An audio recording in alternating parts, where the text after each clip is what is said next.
Oh, yeah. Nice. So this is the one we saw swimming earlier. It has these very long pleopods. Those are the legs that you see on the abdomen. And you see that it uses them in a very nice swimming. Kill the lasers motion. now, co-pilot. Lasers off. Very efficiently for power and recovery.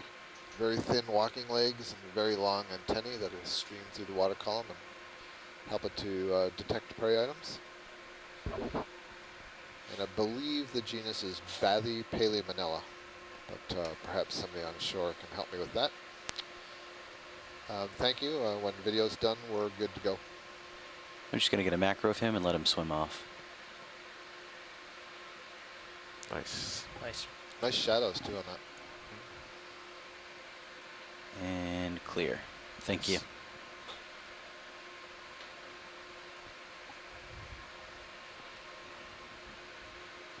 Looking good, Carl. I've just been steadily bringing the winch in slowly every few moments. Sirius is about Smart 20 sponge meters with, off the wall, maybe This 19. is a vase sponge It's closest with a little bunch point of of cup approach. corals clustered around it. So it'll be a hexagonal. Yeah, there's a little relief Yeah, now. glass huh? sponge. there's a bit of an overhang above you. Yeah. Yeah, getting up Some into a little intrusion. more It's like the base of another pinnacle. terrain. Yep, it looks like it. And you can see it on the Sirius camera a little bit, a sharp edge off to Yep. the right. Yeah. You can also see in the Sirius camera lots of the cup corals extending off towards the right. Yeah, they do seem more abundant up here than Yep. in parts There's a below. little shark, I think, in the Oh, there at the upper. very top. Yeah, Yep, yeah, there's things there's a swimming there. There's a lot Little of dogfish. activity just above I Sirius saw right now. Tina Forum go through the camera. Sirius's view. Yeah, I think we're going to be entering into quite a lot of these cup corals just up here ahead. Video, let's do a quick zoom to the shark. Oh, there's a nice big Oh, there coral to the colony left, after yes. the shark. Yeah. You go ahead and do the shark first. I think that's Okay. a bamboo coral. No, it's not going anywhere.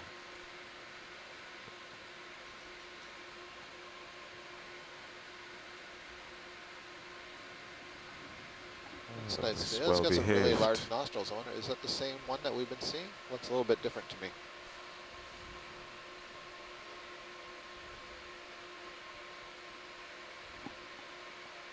Nice shot.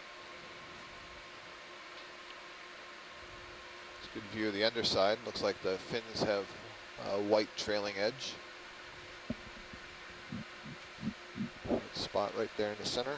I'll go back down to that coral. Peter Oster says that is a cat shark, and that was a very nice view. Oh, that's a really nice view of it over the cup corals. You can see this is a very healthy, rich area.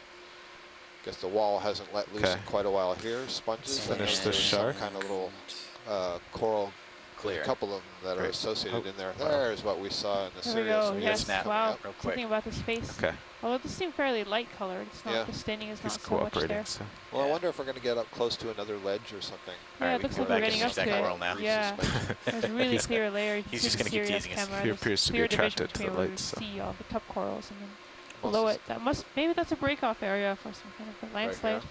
Below there, Yeah. yeah, below. So just we want to that go back to distinct that line. large coral. Yeah, that was something that was definitely new. Okay. Thank you. Yeah.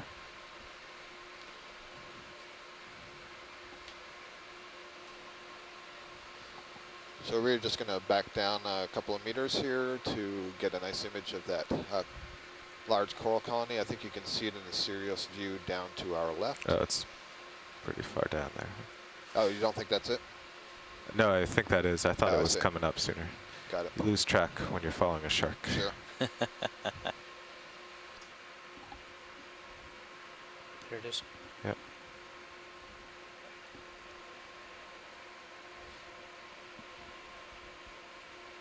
So that cat shark we just saw, or one of its relatives, may have been what put that egg case on the Paranthopathies coral that we saw yesterday. Oh, there's two of them.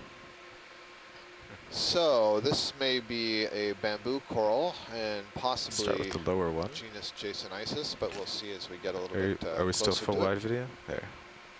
Come a little closer. But this is certainly the first large branching bamboo coral we've seen in Canyon Dive today, if I'm not mistaken. Interesting, yeah. I backed off a bit so I wouldn't Although come we did down see on one it. earlier, didn't we? Right at We the saw beginning of the dive? Didn't we Or just did see the one that had the two branches? That's true. Yeah, that's true. The polyps were attracted. That's right, that's the one. I guess this must be where all those cup corals are coming down from, all the dead ones that we saw below sitting on the surfaces. Fall straight down.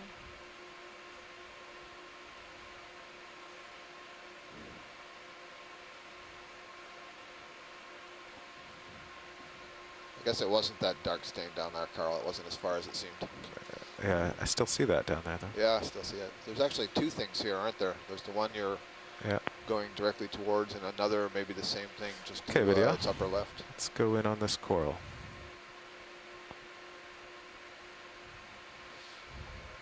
Okay, so this is not Jasonisis, but it is a bamboo coral.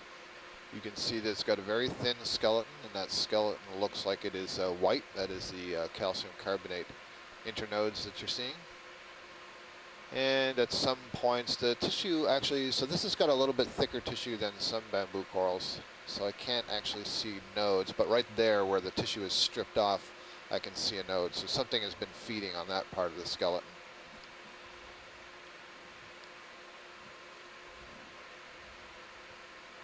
Very nice. So bamboo corals are Octa corals.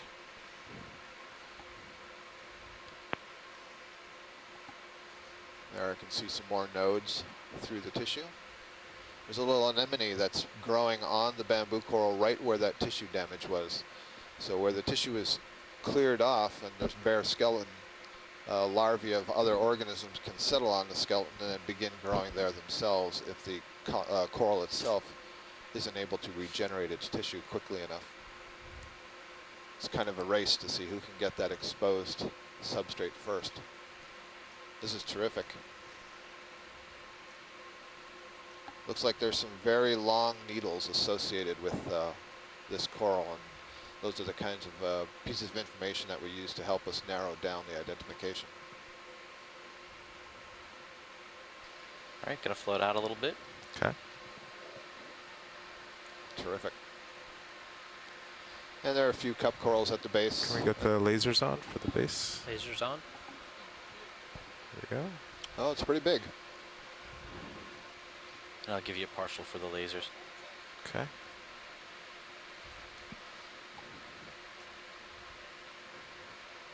So let's see.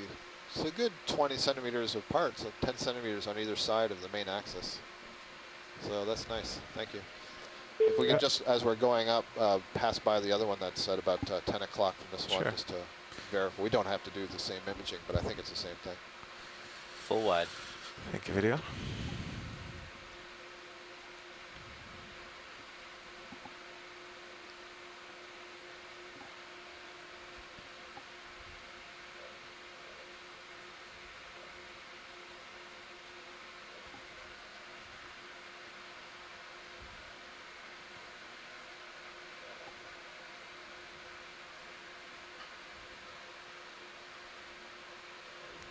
Okay, video, let's go in on it as I pass up.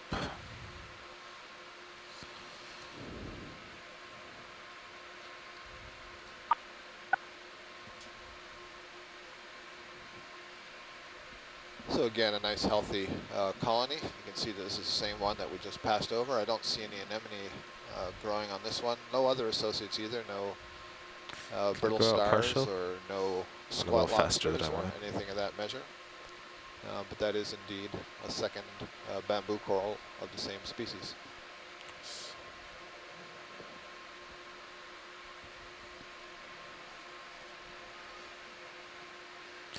Happy with that watch lead? I am, thank you. Okay. Video's full wide. Thank you. Carl, co-pilot here. Yes. We've been drifting in and out plus or minus 1 or 2 meters, but since our watch changes in about 5 minutes, I was going to suggest we ensure that we're at least 20 meters away from the wall to hand it off, which I think we will be if we come up and over the snows. Yeah.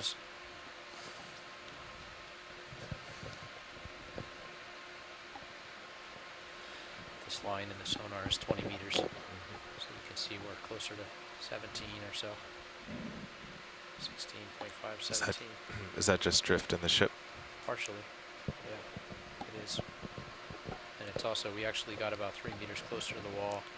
So as a As we recap for came those up. of you on shore who are just joining us, this is a NOAA ship overhang? Okeanos This is Explorer. protruding toward us. We are Yeah. diving today I in see that, Hendrickson Canyon. We are currently at a depth of 1,539 Oh, it's meters. protruding quite a bit. But earlier So do this you want to morning back we the ship landed up, in or? the I bottom think if you come up channel and of over this this, it'll canyon, start to slope or away at from least you. at this part of the canyon, what I at wanted to find out before we hand it off. 1,671 meters. Sure. We are about 108 miles due east of Atlantic City, New Jersey, exploring this canyon for the first time with a group of scientists on shore from various institutions, including Woods Hole Oceanographic, University of Connecticut, Mystic Aquarium, NOAA scientists, scientists from the Smithsonian,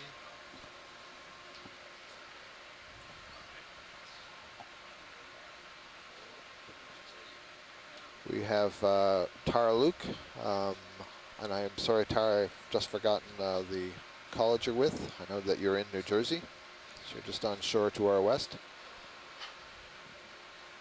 And here in the control room, my name is Scott Franz. I'm from the University of Louisiana at Lafayette, and I have sitting next to me Susan Schnurr, who's from Oregon State University, and she's a geology PhD student. Tara's from Stockton College. Thank you, Tara. So this nose here has about a 3-meter overhang. Oh wow, going up. Okay, going up. Yeah. Yeah, you can see that nice plane right above where it looks like something may have slid off. It's really interesting the way that we're only seeing the cup corals right on that nose. Everything below is all barren, and everything above. Possible to get a quick zoom of the orange Sure. on the left of center.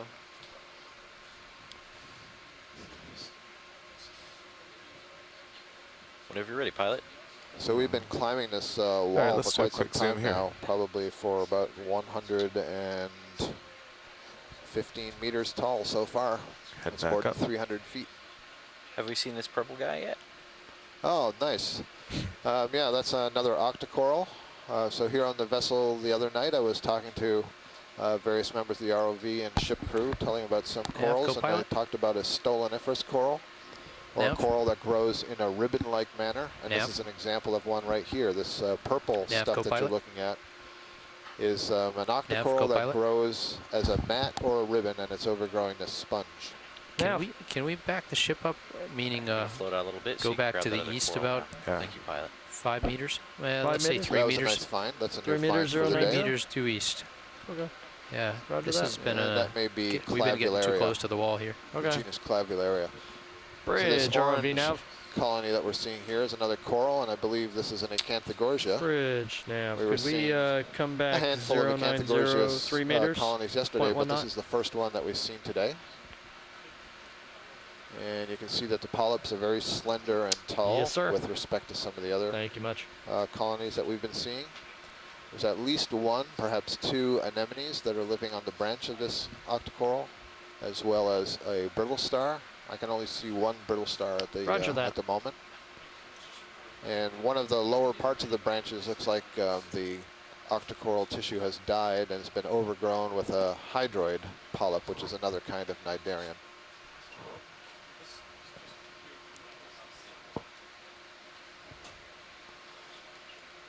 So Acanthogorgia octocoral with 2 anemone associates and 1 brittle star. Thank you, pilot. And behind that, there was another glass sponge that had a lot of branching structure to it. ROV, stand by for video watch change. Yes. ETA 30 seconds. Watch Thank you. lead, we're doing a pilot change. Roger that. Thank you. So we're going to do a watch change here. The pilot's to swap out, so we'll hang in the water column here for a short time.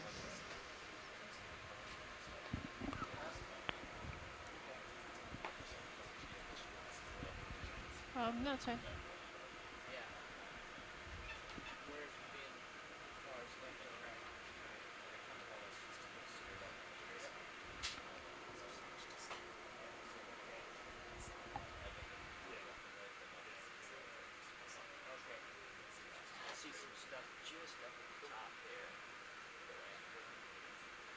Okay.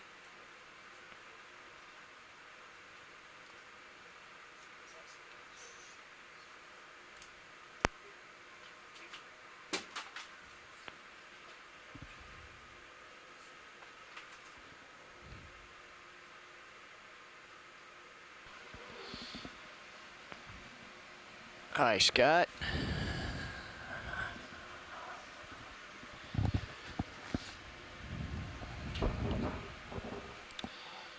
Upward.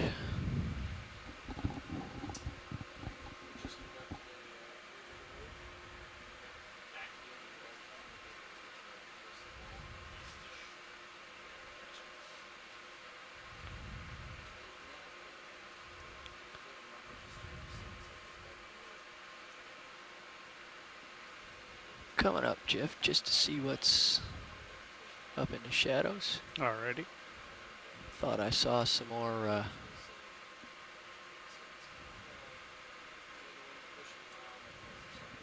little bit of a overhang here. Yeah.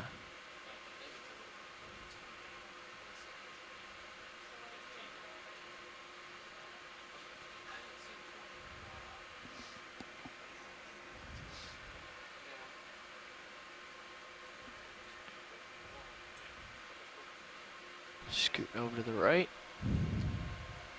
So RV, are we ready to keep moving on now? Is there Yes, anything settled ma'am. down? Okay, great.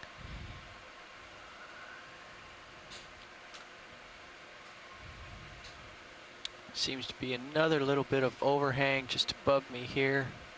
Another collection of cup corals and Yeah, others. just above. Yeah, let's move up there and see. Again, a really distinct boundary between a more barren part of the wall and the cup corals above. This must be an extension of what we've been seeing for the past few minutes.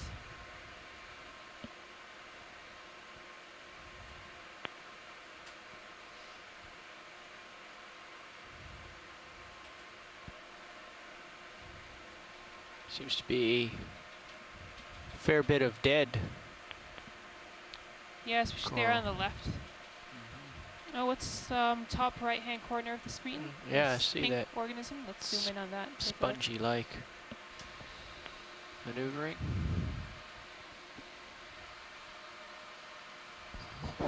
Half zoom, please, video. You got it.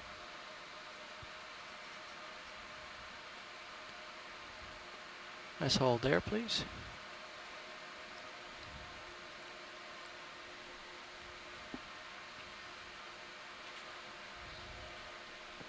And more zoom.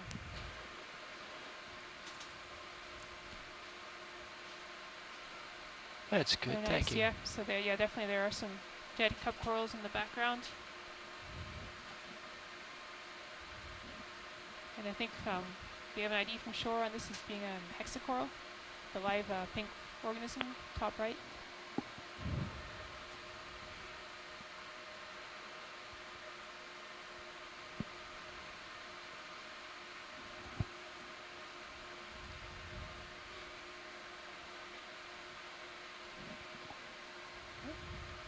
I think we can zoom out and maybe keep moving. Come right? wide.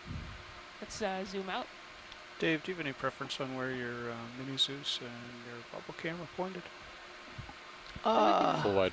See if we can follow this patch of life up to the left, see where it goes around the Hey, corner coming of up. that protrusion.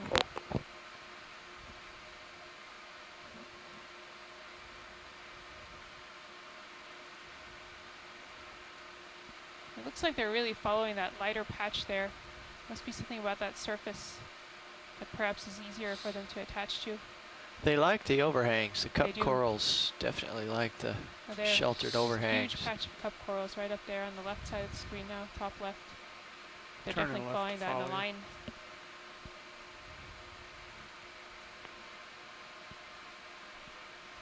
And again, a lot of dead ones.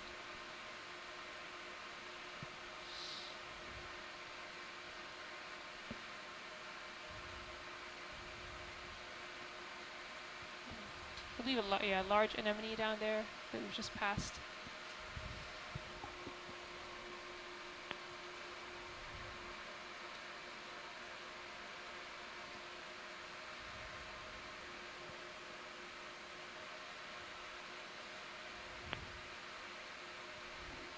And this is where it sort of tapers off. Not Okay. much overhang left. We can keep moving up from here. Coming up. Tell you what, Jeff, let's take the mini Zeus and point it down to get that dramatic edge of the world look. Okay. I've got plenty of light above me. I'm not worried about bumping my head. All right. I think we need to get a ship move in. Looks like you're pretty stretched out. And I'm coming back to the right. Come back to the right. As I go up, you're going to run out of...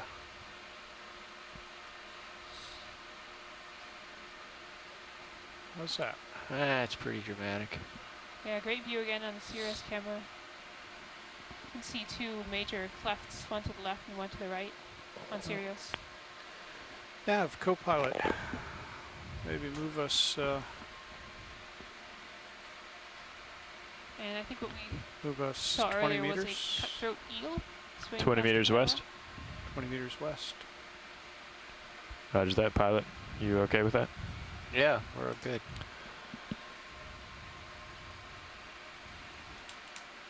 Okay, here's a freshness. A little Yeah. bit of zoom here, Let's please. see, yeah, let's look at this sort Video. of dark pink organism down to the bottom left. Oh, pink organism? I was going for Oh, the geology. geology. Oh, someone wants to see geology. Yeah, here's some more of the staining in this corner here. And I'm pretty stretched out, so I'm going to bounce around a little bit, but I'll go back down to the left. Was it? Okay, yeah, just down to the Bridge nav. bottom left. There was a dark pink organism. Should move, there please. we go. That's it coming out to the screen. Let's take a 270, look at that. 20 meters, 1/10 of a knot. Okay, was it? Roger that. Thank Just you. right by the lasers. Okay, zoom please. Hold that a sec. Okay, and another anemone. Okay, a little bit more zoom. That's good, thank you.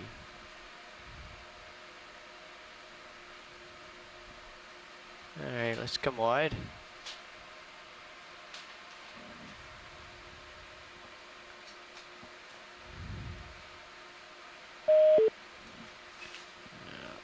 Tether pulled me back quite a bit. Full wide.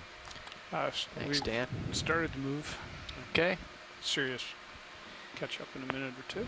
I'm gonna run over and take a overview of the cleft. Yeah, we can move right. Get a bit of a better view around this corner here. There. Looks like There we some passed a things. couple of Paramaricia colonies down there. A few of them, these the orange fans, yellow fans, or were they more Acanthogorgia perhaps? Kind of Venus flytrap anemones stuck right down there in the crack. Oh yeah, let's go and let's take a look at that. Okay, video half zoom, please. Looks like an Anthomastus coral here as well. Hold there for a minute. And also interesting, the blocks that are being caught in that cleft to the right. Looks like a nice little conduit for sediment to get down from above.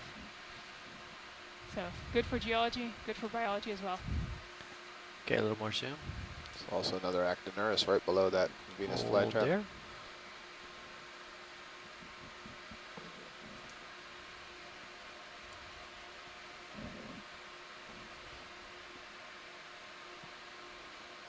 And there's a Paramaricia with a couple of, if we can get a better zoom of that, Dave, it looks like there's an urchin at the base of the Yes. Paramaricia colony. I wonder if it's feeding on there or just happens to be in the vicinity.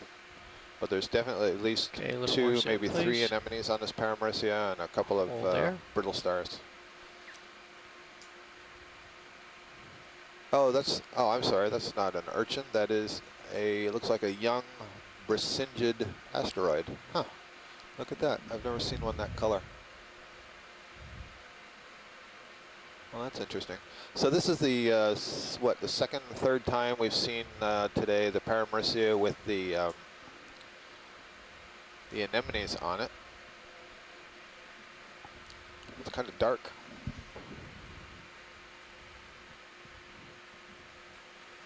And that is a Brisingid asteroid.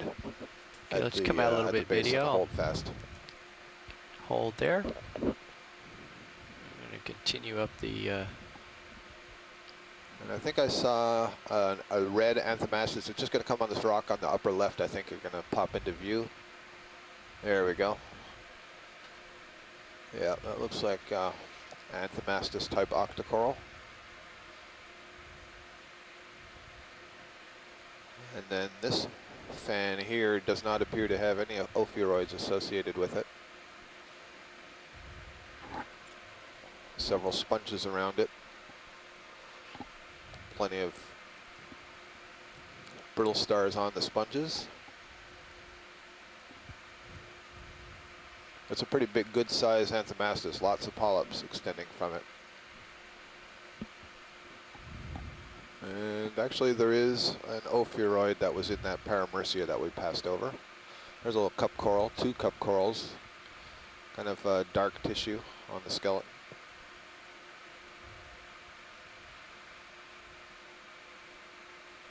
There's a third one. Javania-like cup corals. These are different from the Desmophyllum that were hanging under the ledges. These are somewhat smaller.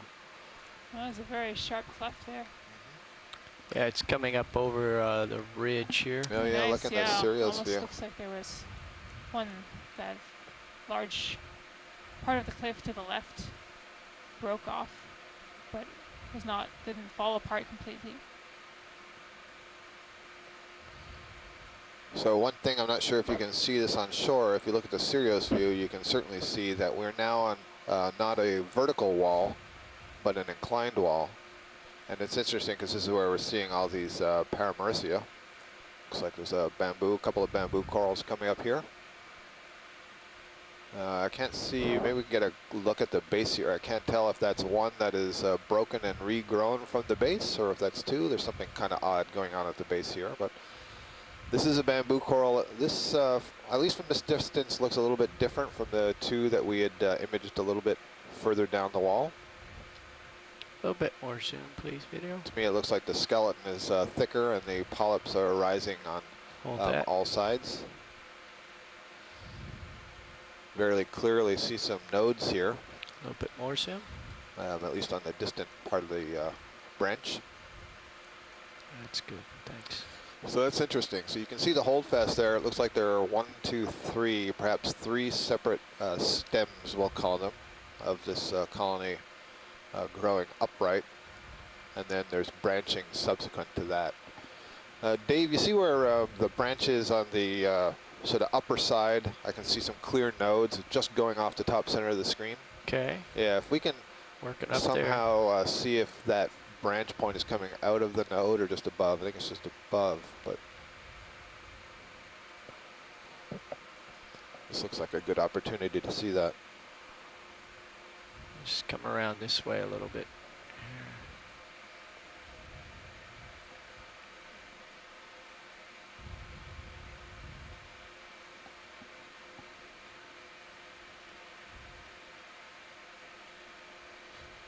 You can see the polyps are distributed on all sides of the branches here. They wrap right around. Some species, they're only on one side of a branch or another.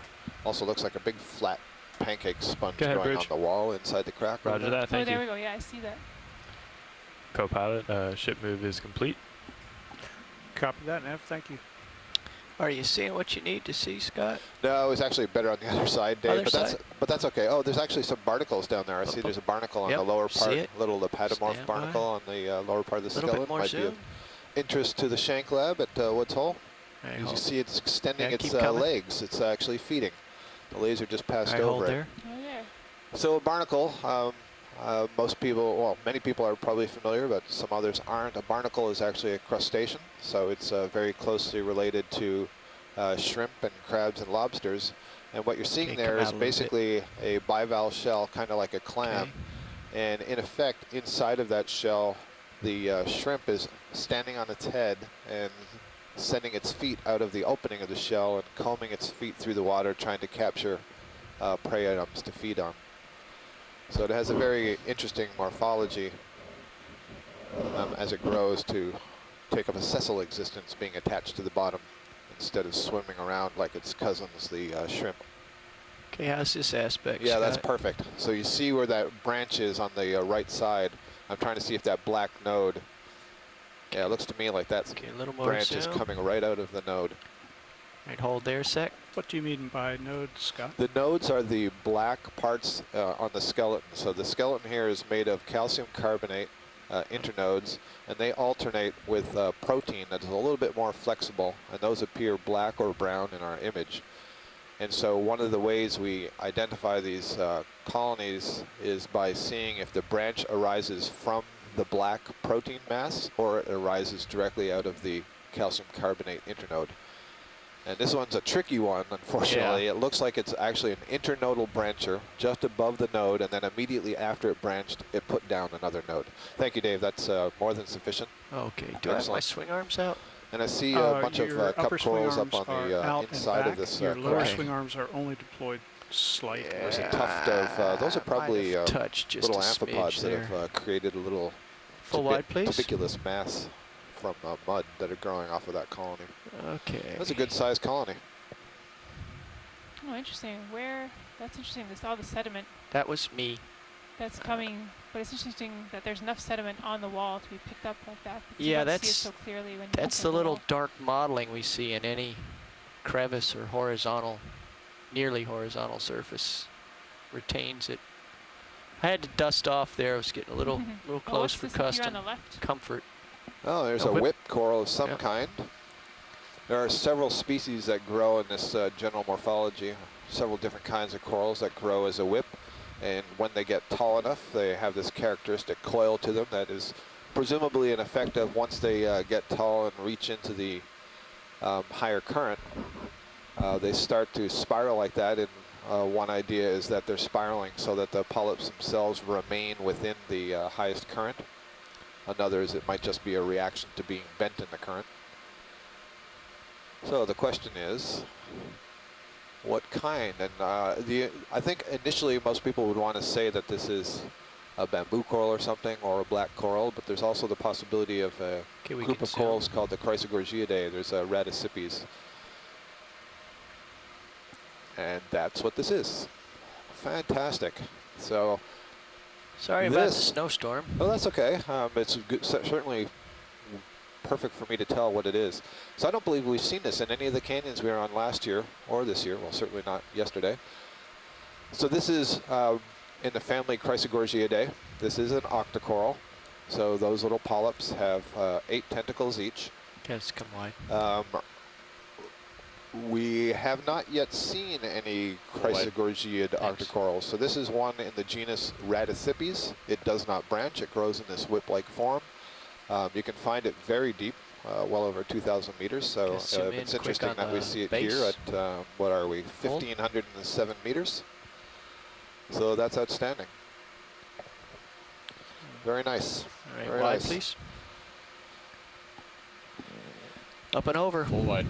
Dave, to your Thank you, left, Dave. there's a coral. There's a big fan branching off Big to the. fan. No. You can see it. Once again, Sirius I is a really think nice if you view can of see the it, is it fracture around the going corner? straight down Yeah. like that. Yeah, I got it. I don't know if that's of interest, but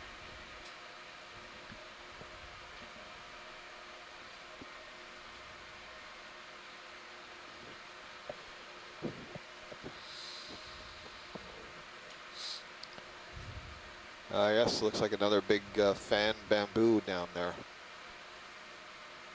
You can see it's got a very robust skeleton. This one's old. This is a big colony. Turned left to look at you. And in Oh, front of wow. it, there is a feather-like black coral. It's called Paranthopathies. And almost inevitably, when we look at these feather-like black corals, there will be a pair of squat lobsters. So let's make a prediction. Are we going to find 2 squat lobsters on this feather-like black coral? But that Partial is, zoom, can we have the please. lasers on if they're not on? Oh, they are They on. are. They are on. I see that. Sorry. Oh. And there's our dogfish again. Okay, let's hold right There there. we go. Wow, And we're this on is a big. squat lobster hunt. Oh, no, the squat lobsters won't be on this, Dave. There's Oh. a small black feather that's in the foreground Oh, to this. It's off okay. screen to the right All right, now. we'll get that. Yep.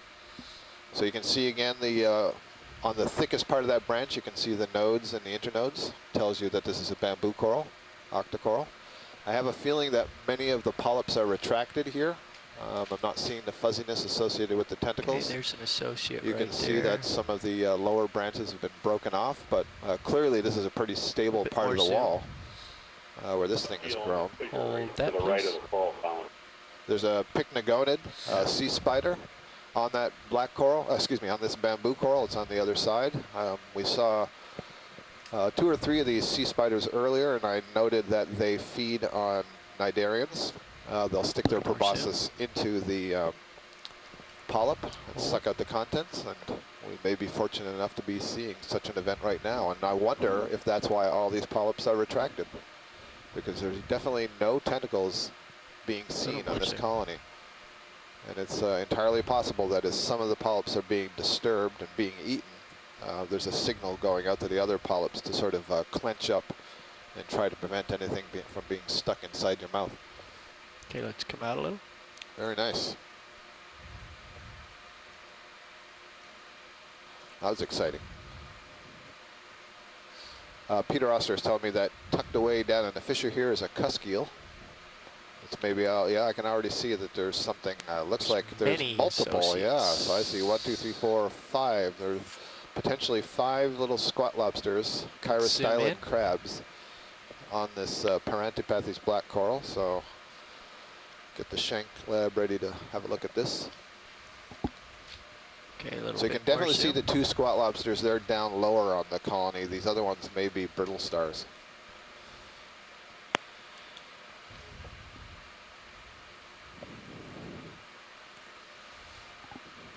Unfortunately, we're down current from my earlier Understood. Yep. indiscretion. We didn't know this was here at the time.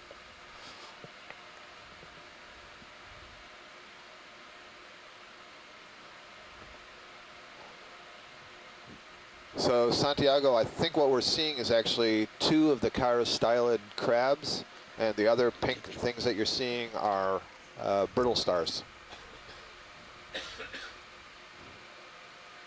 Oh, and there's actually a second Paranthopathies right between the lasers right now. It's just really, really light colored. It's a younger colony. Oh, yeah. Nice. Okay. Getting a little closer. Things are clearing up. Yep. So at least on occasion when we have in the past collected some of these colonies with these squat lobsters, what we've found is that there's a male and a female that hang out together on the colonies. So the implication is that they're a mating pair. And on occasion you will find a 3rd juvenile squat lobster associated with them. And so you could make the further conjecture or hypothesis that that is an offspring of the pair. You would have to collect and do some genetics, further analysis to determine if that's actually the case. One of the things you may or may not be able to see here, the polyps are extremely small. Note the bamboo coral that we just looked at where you had very large polyps. Here the polyps are so tiny, you can just lightly see the tentacles arising. They look kind of like a comb coming off of those little side branches, but they're far smaller than what we just looked at. So that's pretty good for me. On shore, yes, they can now see those are ophiuroids, so I think we've got some good imaging. Thank you. Okay, wide, please. Heading up. Terrific. That was a nice little spot. Chris, that was good to spot that coral. And we have a glass sponge there. Full wide.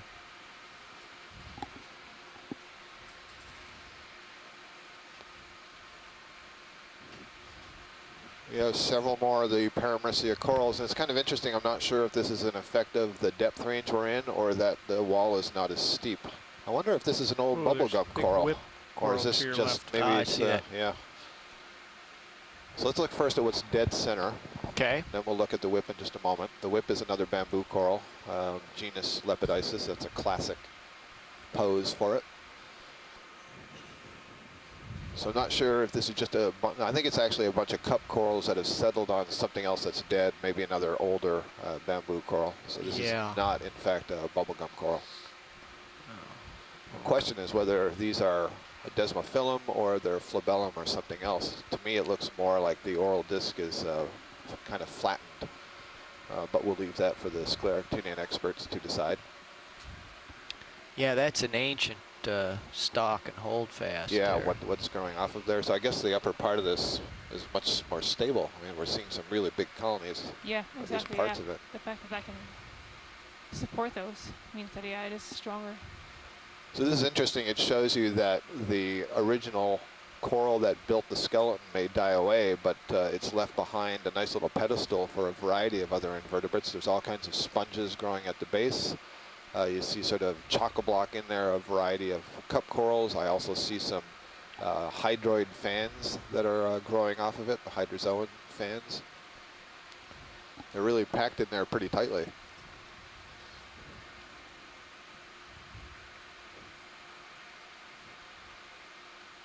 So that's a nice view. It's got kind of a hold on the corner here. And it may be that there are some currents that sort of zip around this corner and make it a good area for capturing particles out of the water column. There's quite a current coming from the right-hand side of the view here. Okay, a nice view in the Sirius cam. You can see the size of this bamboo whip coral here coiling up off of the wall. So I'm guessing that's a good close to 3 meters tall, perhaps. So as currently classified, we identify these types of bamboo corals that don't branch as lepidices. Lepid means scale, and it's referring to the original lepidices that was described. The skeletal architecture of the polyp itself was as if it was a bunch of scales embedded in the tissue. So that's how it got its name. And you can see, kind of like the radicipes that we saw earlier that coiled as it got taller, this is doing the same thing. It's more or less straight near the wall, and then the further it gets out into the water column, the more that it coils. Thank you. Very nice. Okay, I need to come back to the right, I suspect. Yes, thank you. Here I come.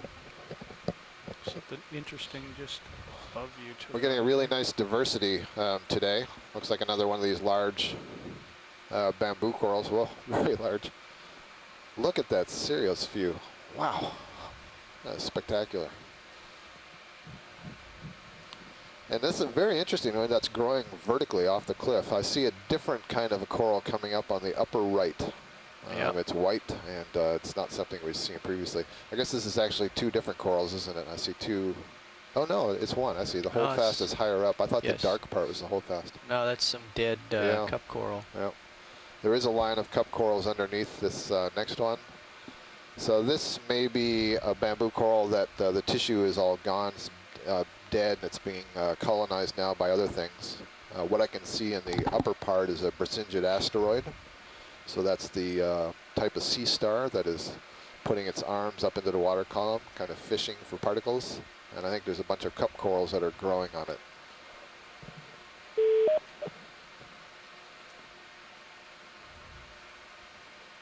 We're having some audio and video issues on shore where they've lost our feed, so hopefully they can get us back up shortly and tune in.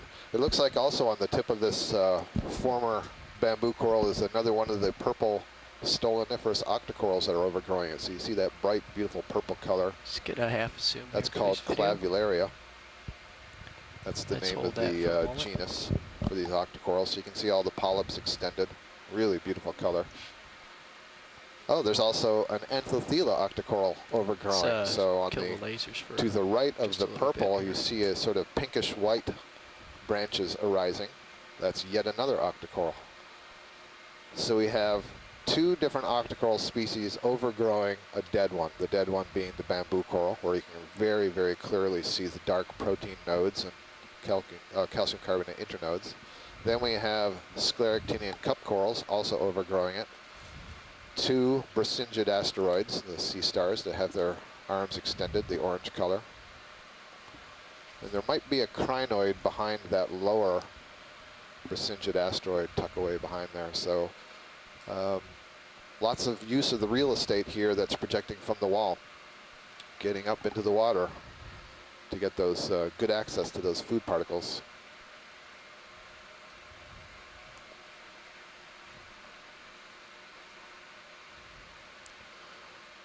Sort of brown stuff that you see on the lower part of the branch there, those may be tube-dwelling amphipods.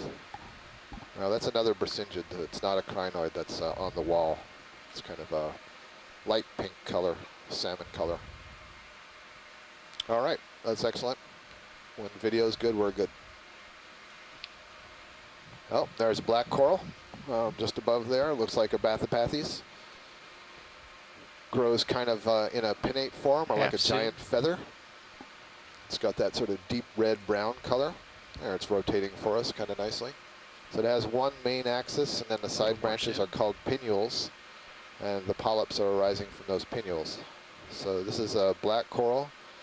Belongs to the group of cnidarians called hexacorals. So the polyps here have 6 tentacles as opposed to the Octa Corals, which have 8 tentacles. These are very characteristic deep sea corals, these Paranthopathies. For a little trivia, I can tell you the Paranthopathies, the black corals, the formal name for the black corals is the order Antipatharia. And most of the genus names have that pathes as part of their name. So this is Paranthopathies. And Antipathies means, translates as against disease. So a couple of thousand years ago, they used to grind up the skeleton into a powder and they would use it as medicine. And so that's how they derived the name here. So this one, Paranthopathies, would be, I guess, directly translated as deep sickness, I suppose. As opposed to anti-sickness. Or deep disease. Can we get a quick zoom just above this Bersingid asteroid? I want to see if that's on the... Stand by. Thank you. I want to see if that's a hydroid colony at the top here, or if it's yet another coral. A little bit more zoom. Let's hold that for a bit. Push in. Okay, so that looks like a very finely branched, delicate structure. So that would be a hydrozoan. It's also a cnidarian. It's just not in the group that includes the corals. It's not in the group that includes the jellyfish. It's in its own group, the hydrozoa. And so that is a relative of the dandelion animal that we saw earlier, except this grows as a colony form. And it's also a relative of the Portuguese man o' war and the siphonophores that we see in the water column. Thank you, pilot. We'll turn it over to video for when they're done. Dave, I think there's an octopus to your right in the crack. Octopus in the crack. Okay, coming up. And maybe down a little bit. Hold that. And our video and audio are back on shore, so glad to have you guys back, seeing some really beautiful images here. I got it. And our diversity is certainly ramped up as we've moved up this wall. We were discussing a little bit about whether that's because of the orientation of the wall, it's not quite as steep, or because of our depth. Here's another one of the feather-like Paranthopathies black corals that we're passing over. Looks like a halosaur right there with his head up. And another bamboo coral. Is this the area we were before? Or is this yet another one of those colonies? We're just up a little higher. Okay. Same crack. So it's the same crack. We saw some of these bamboo coral colonies on this same crack lower down, 5 or 10 meters or so.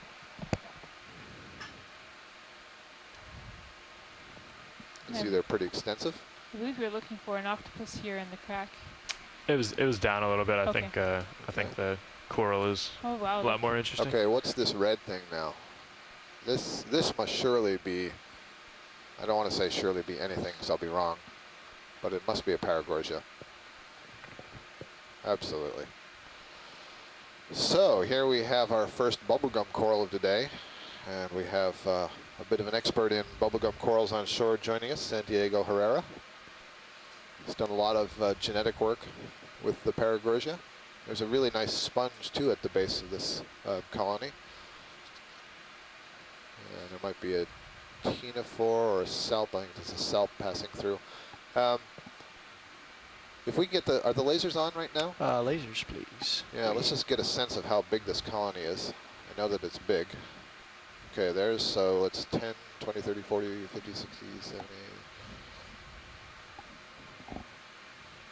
Well, it's going to be well over 1 meter tall and 1 meter wide easily. Yeah, Mike, we'll see if we can find that octopus after we image this bubblegum coral. So bubblegum corals, Paragorgia, also have brittle stars associated with them, and some of them are host specific, and they will be somewhat disguised. They may be red in color, and so we would like to try to get a close-up image of this and scan over the branches. It's covered with them. I see them. Yeah, great. So let's see if we can get those seen closely, and I know they would appreciate that, I'm There. sure. Yeah, you can see on that lower branch all the arms entwining the branch, kind of squeezing it. Look a little bit darker. But talk about good camouflage. Yeah, I see. I can't even count how many there are. 1, 2, 3, 4, 5, 6, 7, 8. There's well over a dozen ophiuroids on here, Santiago. Very nice. So you see there's kind of a deep red-brown color. So different from some of the other species we've been seeing earlier. And I guess at the base there, the sort of lighter orange, we'll need to check to see if those are a whole bunch of cup corals or if that's a Lophelia. It might be a colonial scleractinian. You can turn the lasers off when you want. We've got our size. If you'd rather them off for the imaging, that's fine. You can see just in the background to the left is that feather-like black coral, the bottle-brush black coral, Paranthopathies. Yeah, lots of these ophiuroids. Santiago, can you remind me the genus of these ophiuroids that are on the Paragorgia, please?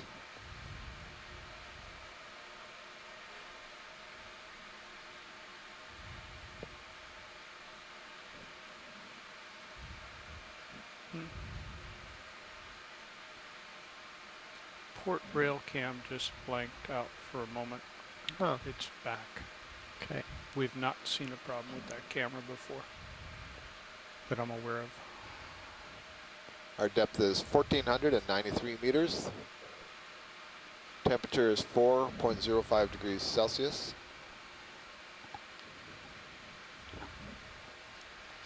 We're seeing this spectacular upper wall of bamboo corals, many different kinds of octa corals, cup corals, all kinds of associates here in Hendrickson Canyon, about 108 miles off the shore of Atlantic City, New Jersey.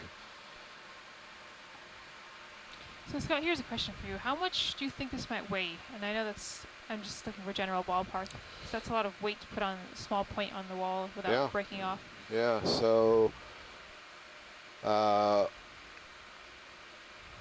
would say easily Wide pilot. 50 pounds. Okay, that much. Ain't come Yeah. wide now. So, Chris, where was this Go wide. octopus?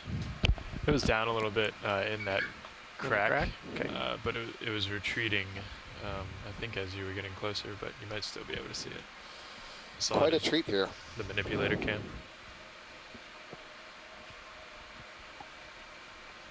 So maybe as we're moving, I'll mention something that one of our shore-based scientists have been I discussing. don't think I'm Is thinking about the faults that we're seeing here, and these fractures and where they're coming from, what's causing them.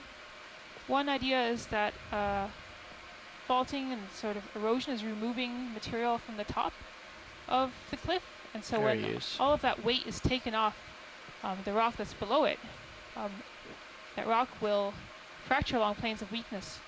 As the weight has been removed, there can be some expansion, and that could possibly be causing some of these deep Half planar zoom, fractures please. that we're seeing. Okay, let's hold there for a moment. Yeah, that's where we're headed, that octopus. Okay, a little bit more zoom. All right, so we've relocated the octopus that Chris, the navigator, there. spotted earlier. Oh, there's also a whole bunch of corallomorphs there that after the octopus maybe we can get a look at. Those are new for the cruise as well. So this octopus appears to be crawling up the crack along the side of the wall. It was not stationary, so there's nothing below it. Yesterday Mike said that this might be a pose that it's using for hunting prey or searching for mates, or may just be aware of the ROV's presence and is alert to it.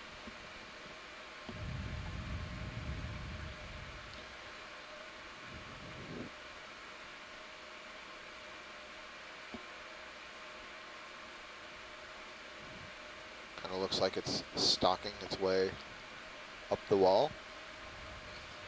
If video is okay and you're, oh, okay, we got an ID, so we don't necessarily have to go in any closer. So this is Moos Octopus. So this is the same species as the one that we saw tucked in that hole guarding its eggs. And this one is free. Mike, I'm not seeing any Hectocotylis on any of the arms, which would Just make come me in think just that a this is little a bit more. female, but I might not be looking in the right place. So We'll see what he That's has to good. say. Thank you. Octopus, the males of octopus have a modified tip to one of the arms that they use to transfer packets of sperm to the females. And sometimes that tip is fairly obvious. Sometimes to me it's not so obvious.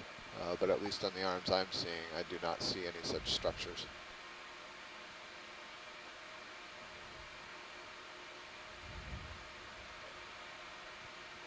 Oh, it looks like there's a sea star feeding on that bamboo coral. So just if you go back up a little, you'll see the sea star, and let me remind myself of that genus. Chondraster. And you can see the way it's kind of folded over the branch there, so that is absolutely feeding on polyps. This is a known predator of corals. We've seen this several times. Hello, Chris Ma from the Smithsonian here. Hi, Chris. Did you see the Looks sea like star you've got a feeding nice there? Evoplosoma feeding on that bamboo coral. Exactly. So I called it a chondraster. Did I get that wrong? Yeah. Okay, so what's... Chondraster is that purple thing Okay. that lives on the bottom. Yep. This is related to Hipposteria, which lives closer to shore. Almost all of the members of Evoplosoma that I've seen are observed feeding on these bamboo corals in both the Atlantic and the Pacific. It's kind of a weird animal. They're very individual.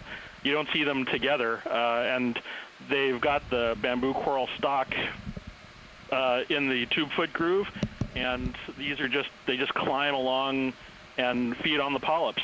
The stomach's extended, and they're just sort of feeding on them along the axis. Outstanding. Thank you. And you Sure. said that was... It's exciting to see. They're not records of them.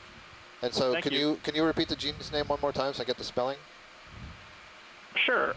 Evoplosoma. Evoplosoma. Great. Thank you. Out just a little bit. Yeah.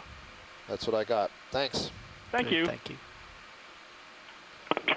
Oh, Looks like he's going for the let's see, coral, he's going- maybe? Yeah, he's trying to Reach out. get across that crack. Dave, before we go too far, I just want to get a quick view of after we're finished with this guy, there were a bunch of polyps, brown polyps, on the same side of the crack that the octopus is on. Okay. And Back that down. would be new. Yes, back down. Okay. It was next to the bamboo coral. Curious if it's going to make this jump. Would the nematocysts upset the That's a very good octopus? question. I suspect they're too small for that. I mean, you know, they can affect swimmers, at least the ones that are associated with jellyfish. But, you know, in that case, you've got a lot of tentacles that can be releasing them here. The polyps are so small, I'm not sure that there would be any impact. In fact, for a lot of octocorals, the nematocysts are very small, and it's believed that in some they may not even be there. There hasn't been a lot of study on these deep water octocorals and their nematocyst abundance and type. Moos Octopus johnsonianus is who we're looking at right now.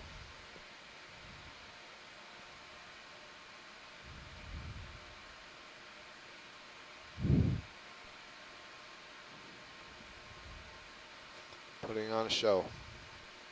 Yeah. He's definitely trying to make the He jump might make here. It. Oh, he's going to make it. The lighting here, you've got nice lighting on the ophiuroids as well on that bamboo coral. You can see those reddish and pinkish and dark red ones. I saw them doing this on American Gladiator. It was a really tough event, straddling the wall. Submarine gladiator. Submarine American gladiator.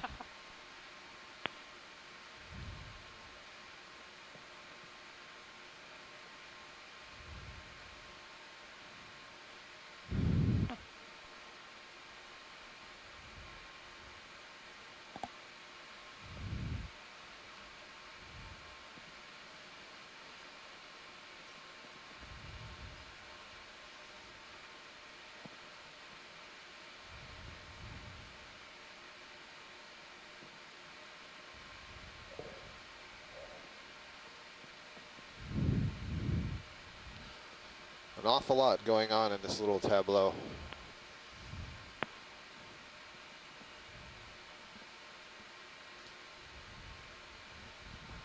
Oh, and you made the jump.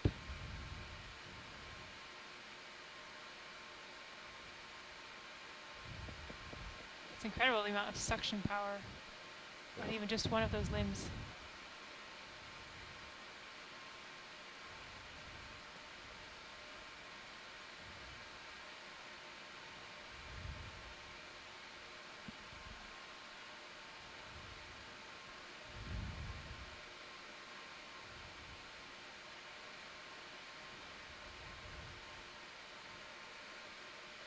Is there anything in the scene here that the octopus could feed on? You know, I'm not certain that there is. I don't know. I don't believe that they feed on these any of these cnidarians. I could see them feeding on crabs, shrimp, possibly some fish if they can catch them.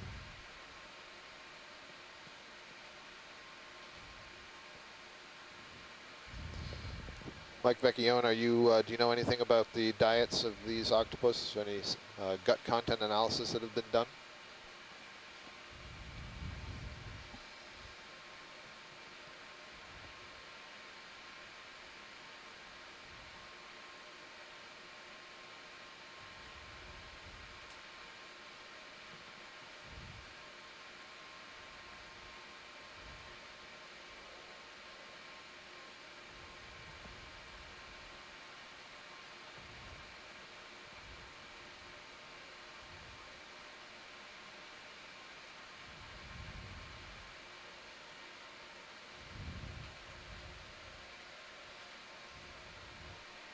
Looks like we do have a response. Mike Vecchione has pointed out that they probably eat crustaceans and or bivalves. Oh, there we go. Crustaceans and bivalves.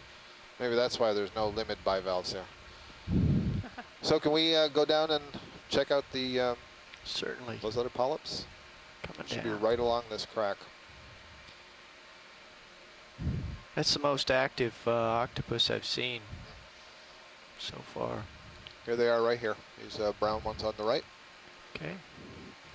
So all we need is just to get close up so we can get a nice More zoom. frame grab later on. But what you can see is that the tentacles are white tipped. They're fairly broad, and in the center of the oral disc, the mouth is somewhat raised. A little hypostome. And you can see the tips are also kind of knobby, swollen. And so this is a Corallomorpharian. Yesterday we saw a different kind of Corallomorpharian. Or was that this morning? How can I already be losing track of days on day 2? So that was yesterday. So Corallomorpharian is another kind of anemone. It's in the Anthozoan group. It's in the hexacoral group, so it is an order of its own related to anemones, but its structure is more similar to the cup corals that we've been seeing, except that this has no skeleton, so it's completely soft-bodied. Yeah, let's come wide. Thank you, Dave. That was great, and we can resume when you guys are ready to move back up the wall. Heading up.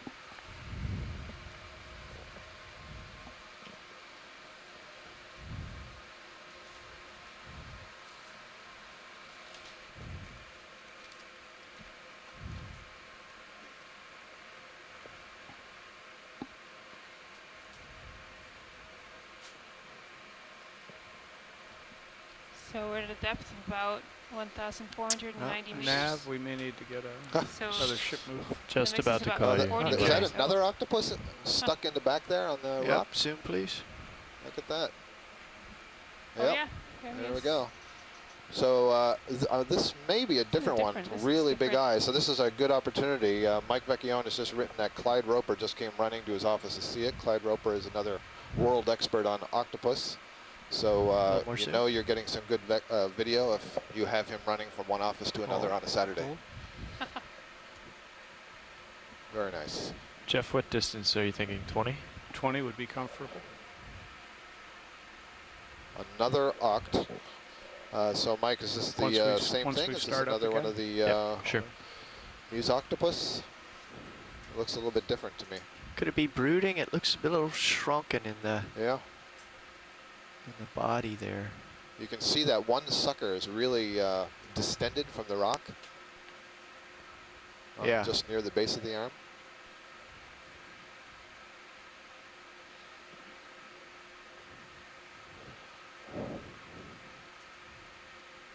Is that as tight as you can get with the zoom? I realize that's really in the crack there. Go further.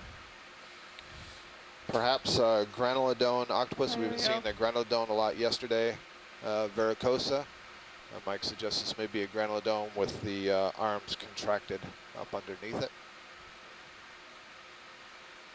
You can see it waving the tips of its tentacles. I really like seeing the sucker there attached to the substrate. You know what? I do see eggs in there. They're hanging down from the rock. So right in the center, you can see they're on very small little stalks, and they're hanging downward. There, retracted tentacle. You can see right in the center. So, Mike, hopefully you can see those eggs. Yes, exactly. And there's some just to the right of that as well. Can zoom in Beautiful. further if, No, and I can see there's a little bit of dark coloration there near the base of that egg packet. I can maybe Terrific. push in a little closer. Just Very come nice. out on the zoom a little bit. And then I noticed Hold that. Paragorgia. Dave, you want me to Right turn there. the other direction? This and, may be Paragorgia johnsoni. You see the red branches there, they're very smooth. All the polyps have been retracted. I'm talking about the one that's growing like a fan from the left side of the crack. On the right side of the crack, there's one of those little sort of mushroom Anthomastus octocorals. Okay, Seems let's to be a zoom bigger back in. eel coming down. You don't see it now, but Let's it's hold that. above the rock to the octopus. now Mike these says are you can eggs see the clearly. eyes through the eggs. And I'm not sure if that's what the bright spots are that are reflecting back on the right side and right in the center. Those little capsules that are stuck to the I see egg, dark those- spots at the top. Oh, it's the dark spots, right, of course. I was saying dark at the bottom. So yeah, so you can see the eggs. Excuse me, the eyes in the eggs. We'll start with E. So Mike says that it takes 4 years, I guess, 4 years, to incubate or for these eggs to hatch. wow. It's an awful long time. So Mike, can you clarify that? Is it 4 years for the eggs to hatch or 4 years to produce and lay the eggs? Okay, let's come wide, please.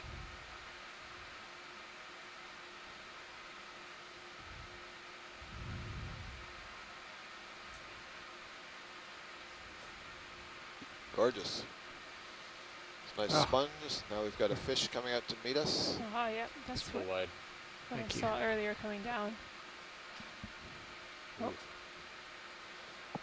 Oh, I believe that is an eel. Cutthroat eel, perhaps. It's an alpha-branchid. Not happy about the little lights. disoriented. Yep. There's another Paranthopathies black coral on the right side. And a large anemone that's Okay, kind of Chris. contracted, so it's got a very wide base, but the tentacles are quite Start narrow. moving. Bridge, nav. Standby one. The Paragorgia bubblegum coral on the left side. Lots more cup corals. Co-pilot, I think Looks like 4 or 5 you've turned Anthomastus from colonies west. in a row. Do you want to Note how different the make it your left current side heading? is from the right side. We've got all kinds of colonization Dave, and you want to growth. continue up this crack? and yet you don't really see any geologic difference See how between far those it two. goes. repeat your last there? Okay. Hey, it's My Mike bad, Becky in sorry. here. So, I'm sorry, repeat that, Susan? Chris, I'm let's just move in saying I this don't see a direction clear so he can geological follow this difference crack, between and those then two we can sides, always so there go must be further to something the That's west. hey, Mike Becky on 235. here.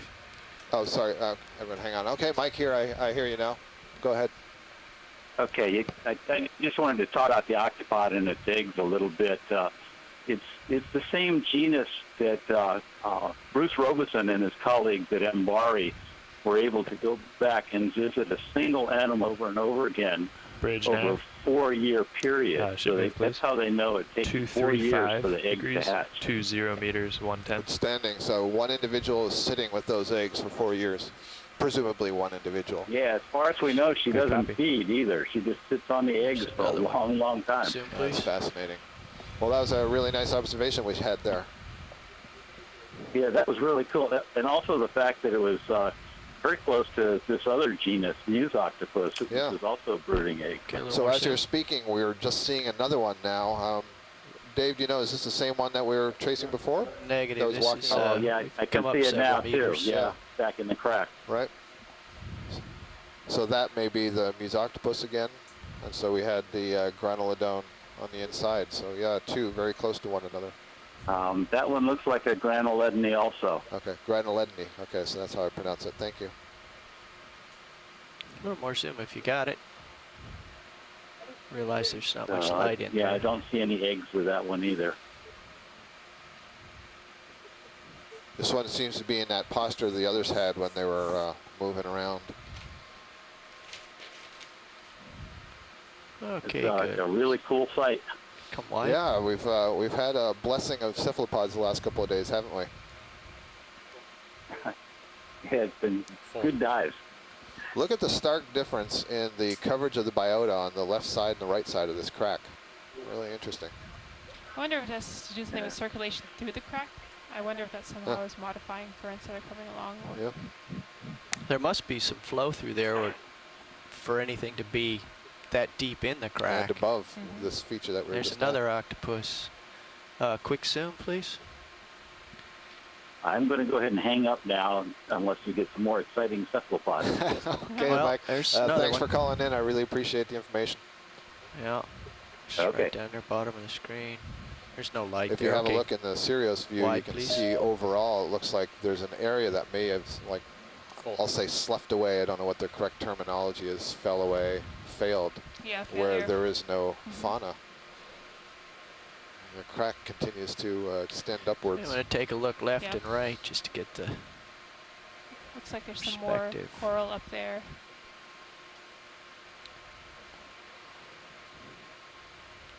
Okay, I'm Another looking Bamboo southeast. coral and a couple of Paragorgia bubblegum coral colonies.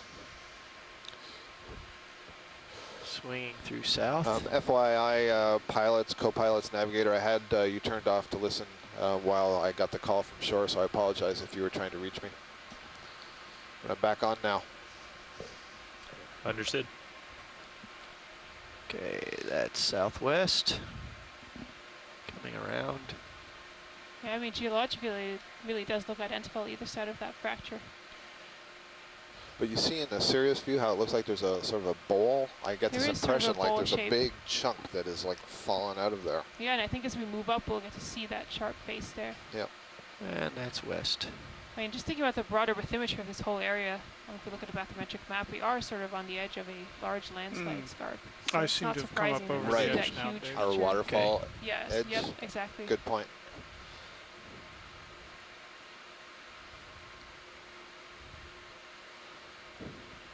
We're seeing some more sponges. Oh, can we have a zoom in on the edge of the crack on the left side below Okay. the bubblegum coral? There's something Stand that's by. kind of brownish. That may be Lophelia or Selenosmilla. Selenosmilla. There's more octopi. Octopi back there. More octopi This in the place back. is literally Oh. crawling with octopus crawling. Okay, half a zoom, please. And you have to talk me into it, Yes. Scott. Yeah, so you've got it right dead center, so that's Okay. very nice. We're looking at a scleractinian coral colony, and I'm not sure that we've seen any of these alive today. We did see some coral rubble of this much farther down near the base of the wall, and I'm going to suggest this is Selenosmilla based on the coloration. If you can get a little bit closer, maybe someone from shore. Yeah, I see Santiago Herrera has, I don't know if he is suggesting it's So Selenosmilla or is focus just on writing the, what coral. I'm saying.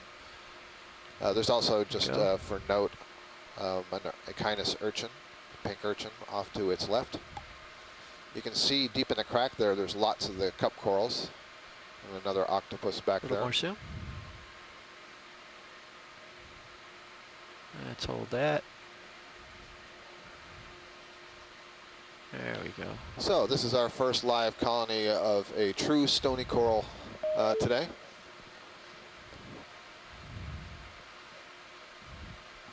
You can see the tentacles extended. Scleractinian corals are in the subgroup Hexacoralia, and Go ahead, so Bridge. they have more than just the 8 tentacles. They have multiples that. of Thanks, 6. Okay, let's Very go nice. wide. Thank you. So we've added to our diversity for the day.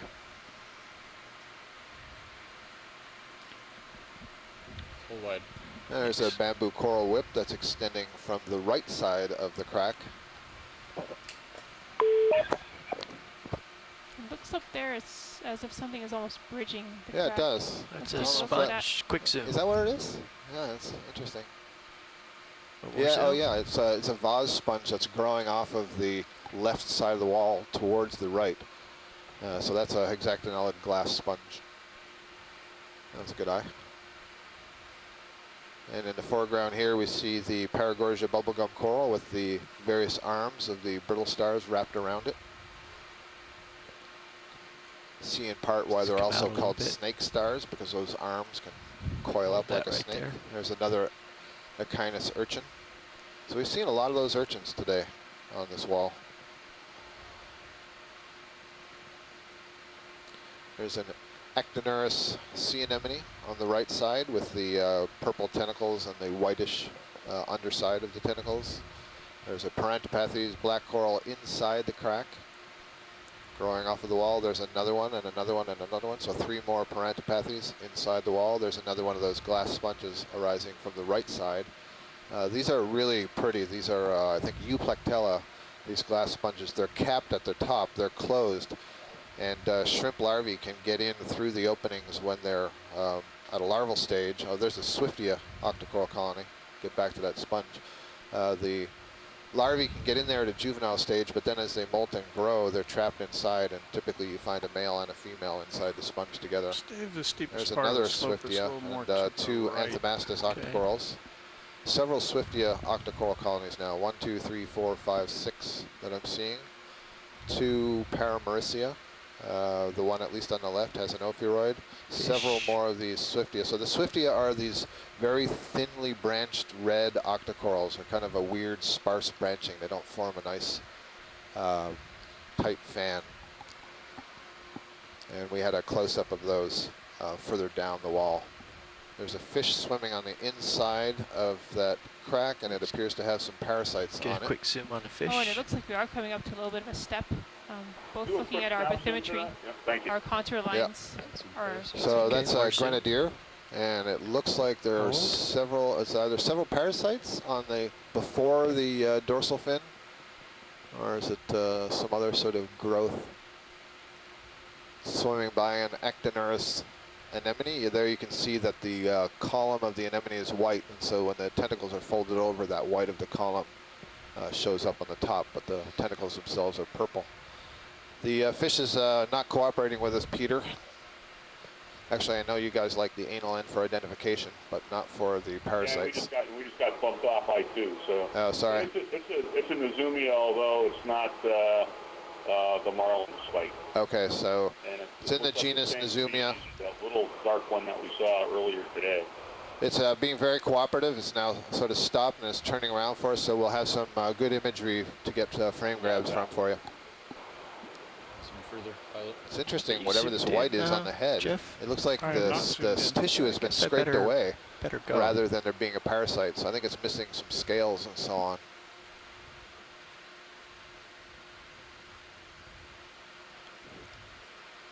So I'm sorry, Susan, you were about to tell Little us more that we're getting onto like the upper part of we this go. Yeah, feature, it aren't looks we? like we're sort of moving up to the top. I mean, we've been coming up the wall, now looking at our contour lines on our navigation, starting to be spaced more further apart. We're coming up in depth, and we're seeing a lot more sediment here. Slopes are decreasing, and I'm starting to see Just some shook some of that more stuff layering off. on the Sirius camera, especially. You can see that better. So Sorry, just to go back for a second to this fish, it did look to me like it had just lost a lot of scales, so I think we were seeing kind of flesh underneath. So I agree, in the Sirius view, you can see a wide, fairly please. broad, flat part now, and based on our dive plan and the bathymetry we had done, this is exactly what we expected. This wall would go up to about 1,470 meters. Our depth right now is 1,466 meters, so shows the marvelous accuracy of the map makers and the bathymetry. Can we have a look at that spiraling coil whip that's just going off center left? Center. The left. Ah, the gotcha. left. Gotcha, Thank you. gotcha, gotcha. Looks like another possible Radicipes but behind it I'm not so sure. It's a thicker colony. We have 2 of them there. So these are interesting. They're growing on the flat part, which is I think where we saw the last one. It wasn't coming off the wall. It was on a flat section, but I'll go back and review the tapes and verify that. There's 3 of them actually. Looks like there's something at the base of the 3rd one.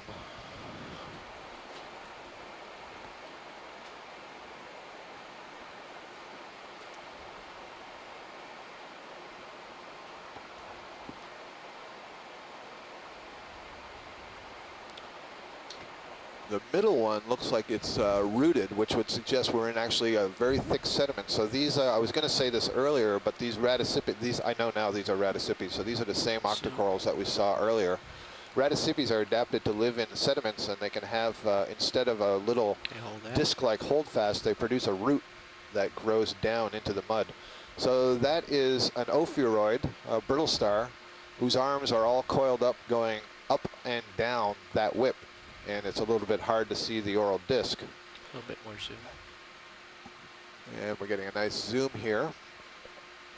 And what you can see is that the polyps have all retracted their tentacles. I think maybe they're being disturbed by something. But you can see them all arising on one side of the axis of this skeleton. Oh, and there's a crab walking by. This is looks like almost like a little decorator crab. I wouldn't, if it Totally hadn't moved, I wouldn't have known it was there. Yeah. It's completely camouflaged. That is great. Definitely haven't seen this before. I don't know if you guys could see that on shore. Somebody was pointing out that, yeah, Mike Vecchione, there are some xenophyophores here as well. So if we could have a look. Going to the thank you, yeah, the root. I may be wrong. It may be something that's just coiled around the base of the colony. Pretty sure it's just right up here. It's another really small stalk just arising from the bottom there. That might be an Acanella bamboo coral right there, that little, there, look at that root.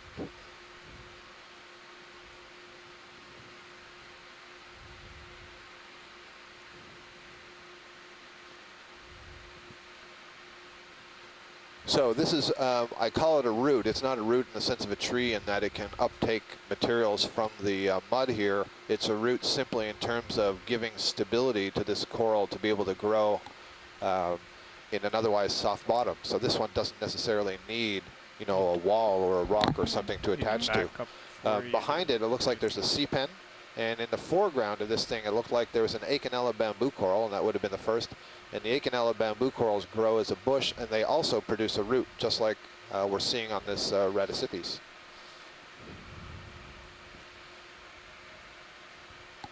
So again, some really nice diversity in this canyon, really quite rich. Lots of different kinds of species and associates. I'll just point out, looking at the CRS camera again, it looks like That's good. not too far above us, there's a very white layer that will be interesting to look at. So I think once we move up there, we'll take a look at that. You can see that the polyps have their tentacles extended on this Radicipes whip, whereas the one we looked at that had the ophiuroid with it had all the tentacles retracted, and the polyps are all kind of hunched down. I'm not sure why that was, but it's a really nice image as we move up from the roots. We see the top. That orange thing in the background, that's another one of those Acanella bamboo corals that grows as a little bush. So it's also an Octa Coral, much like this, just in a different family, the Isididae, which are all the bamboo corals. And there's 2 of them. So there's at least 3 on this ledge. I'll turn it over to Susan as she talks about the geology here. Take a look at that layer up there.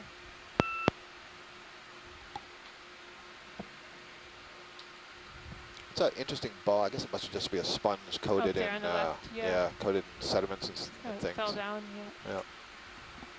Oh, this is a really wow, nice look at that contact. crack, huh? A joint. Oh, octopi. 2 of them. 2 octopus, a series really nice of Anthomastus. 3.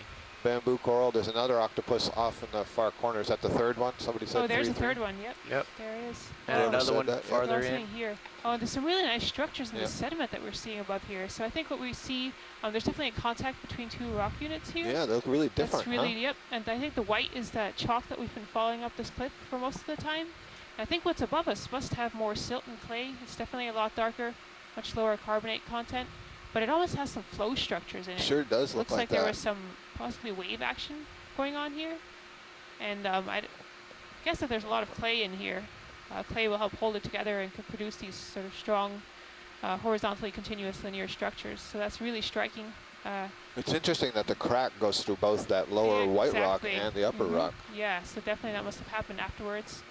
And again, what I mentioned earlier that Jason Chater, one of our scientists on shore, had mentioned is that mass erosion of material from the top of a large rock unit could relieve pressure on it, and there could be some expansion and there would be cracking along a plane of weakness. So that's possibly what happened here. But yeah, this is really striking. And those flow features are really nice. There's Alternatively, there could be some deformation of the layer. There's also something known as soft sediment deformation. So that means the sediment is either clayey and therefore coherent, but it can bend, just as you might try to bend a harder rock that will then hold its shape. So instead of breaking, it's actually bending plastically. Lots of these Anthomastus mushroom-like Octa Corals growing here, and this is the first time we've seen this yellow sponge. I believe this is in the genus Faria. We see this a lot out on the seamounts. I see 2 more octopus over there huddled against the wall, probably with some eggs. So this is octopus crazy down here. Dare I say an octopus's garden? No, I dare not say that. Paragorgia bubblegum coral, and there's a black coral growing out in the foreground here. Yeah, this bottom is really different. There's a massive, massive bubblegum coral, just huge. Paragorgia. It's got a Brisingid asteroid at the base, and then you can see on the front of the rock there's a purple color. That would be the Stoloniferous Octa Coral. Wow. Okay. This is how far fantastic. are you thinking? 15 meters. 15? Yeah. Roger. What's Going back down to the contact. Is that a sponge? Yeah, is that a sponge or is that a massive eggs that's on the base? I think you all can see what we're talking about. That's a sponge, okay. So that's a glass sponge in front of an Ectonuris anemone. Okay, Beautiful view of the British, Anthomastus cross section. So if you could get that just behind the sponge. Please. Oh, 15 meters. back in. Yeah, sorry about that. 0 degrees. And the reason is I was describing it yesterday as a fist coming out of the ground, and you can really see that from this angle.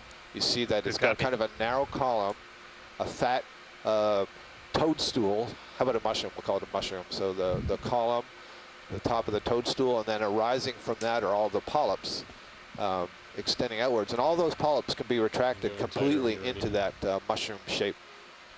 Beautiful. That was very nice. Thank you. Okay, wide please. So I've just done a little bit of a tour around up the crack from the contact area and off to the left, which would be southeast. And now we're back down to the contact.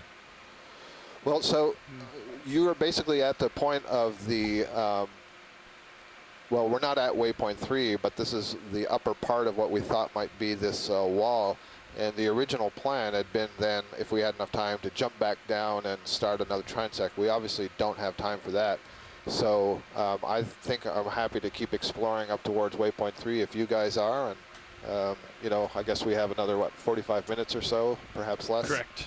Yeah, so if that sounds okay with the front row, I'll check to see if science is happy with that. Yeah, and I think it could be interesting to, again, move sort of along this contact here and see how it changes. And move upwards, up you mean? Maybe a little bit left or right if we can now, Okay. then go up. I'm just interested Yeah, in go whether for it. It looks really flat.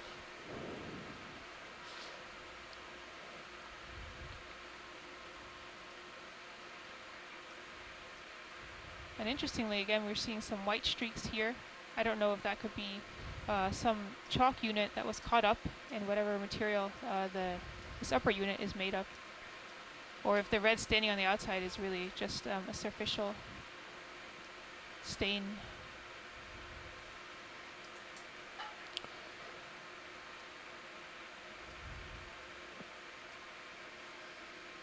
Definitely a lot more sediment piling up here. Must be coming down from the side.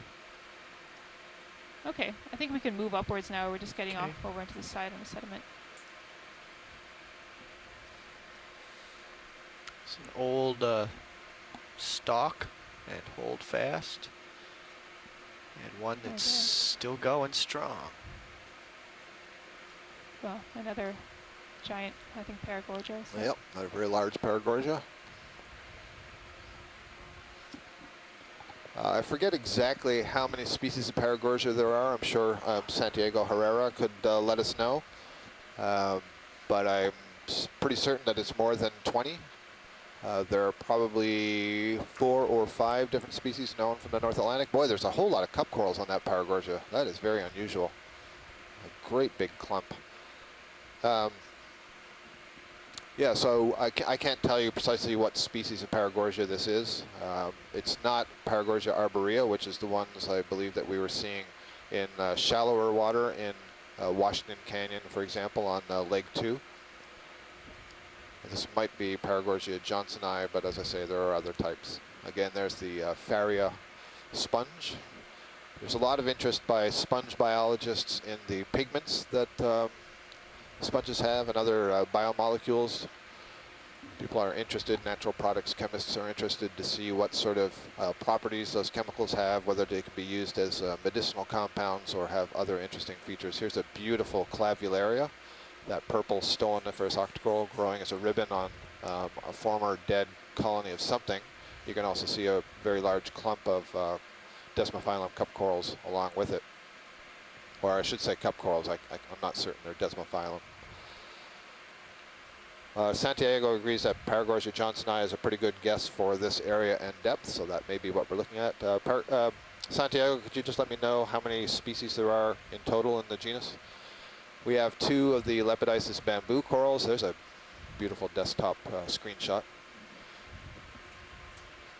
There. Okay, Bridge. I think that's another large bamboo coral colony in the background there, the branching one. Just keeps going on around and around. I have run out of tether.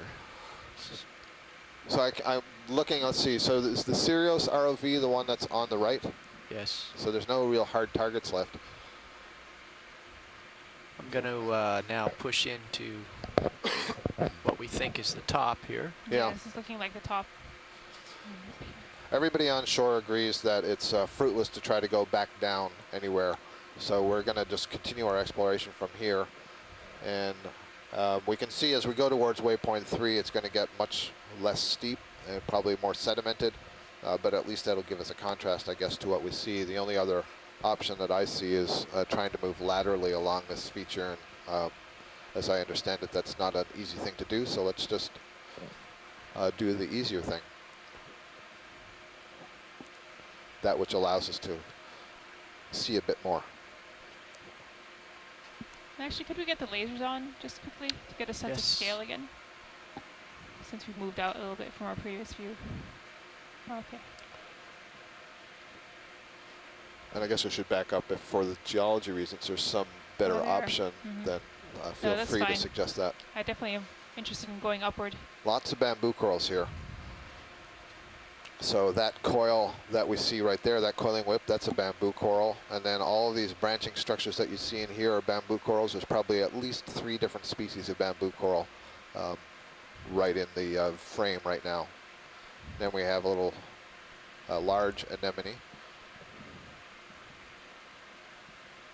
Very interesting. These all seem to be doing really well, sort of perched at the top of this great big wall, relatively close to the edge, where you'd expect some currents to maybe be accelerated over this edge. But I would guess that as we move farther away from the edge, we'll start to see far fewer of these colonies and more sediments.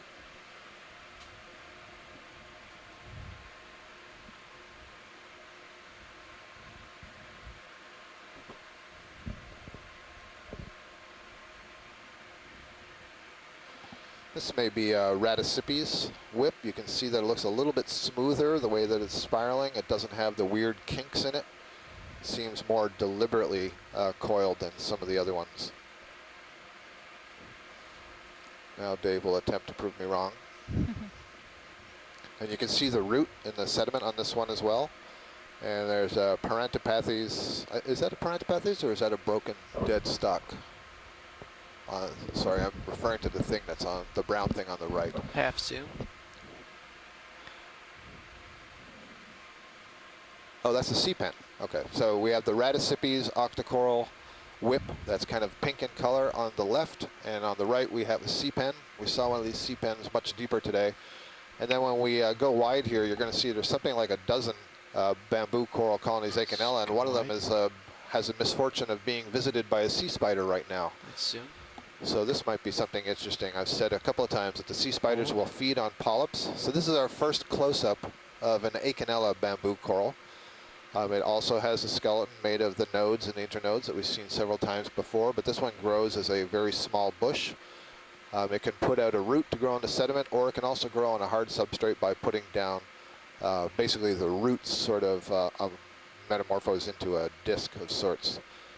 So I see that proboscis kind of extended there. I can't quite see if it's around a polyp or not. It's also possible that there are anemones growing on this bamboo coral, and the sea spider may be feeding on the anemones and not the bamboo coral.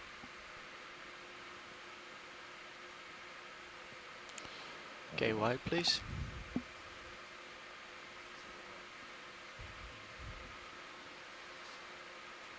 Another sea pen in the background, more of the Canelo Chris, bamboo corals. let's just get a move started in this direction.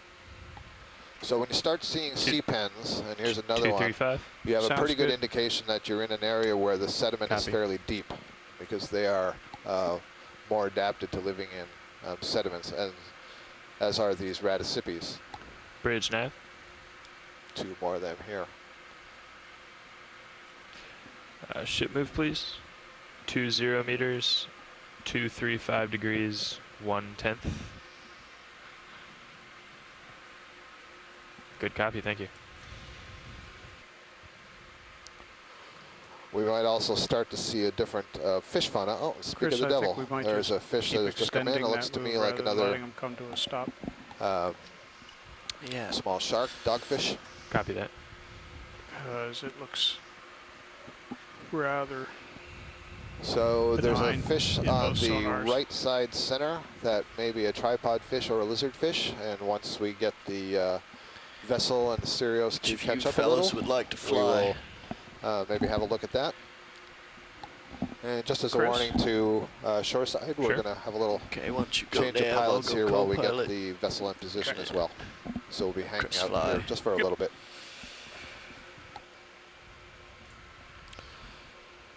So Santiago has provided me with some information. I was hoping to see another Paragorgia before I used it, but I strongly doubt we'll see any more for the rest of the night. So I'll let you know that there are 14 described species in the genus Paragorgia.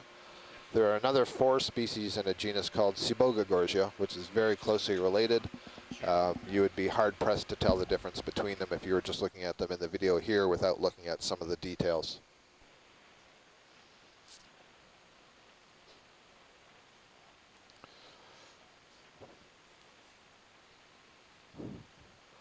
Well, I have to give kudos to Brian Kinlan and Tim Shank and Martha Nazinski, who are the 3 biologists who suggested a visit to this particular location.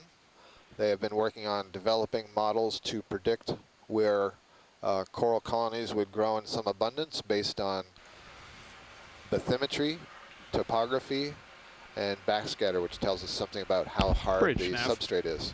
And this area in Hendrickson Canyon, which had never Yeah, been would you- visited before, had you add elements 20 that meters to that suggested move, it would be please? really good, and we have certainly proved that correct today.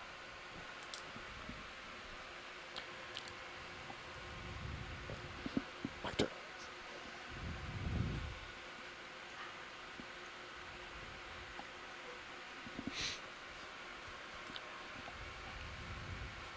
Was there a fish that we wanted to try to capture? There was nothing Okay. of interest. I'm embarrassed to hand you this plane of featureless sediment. We'll find some. So it looks we're getting sort of towards the end of the dive. We have about 30 minutes of dive time left to us.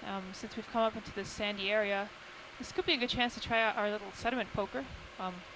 Unless there's other biological targets that shore-based scientists Sure. really want to pursue, this could be a good chance to give it a try. We shall. Sure. Where are we in the move progression? If you're in a place where you think you're going to be for a while, I'm good with that. Well, we are underway. I could call the bridge and ask them to come to an easy stop. Oh, what's the length of the move? 40 meters total.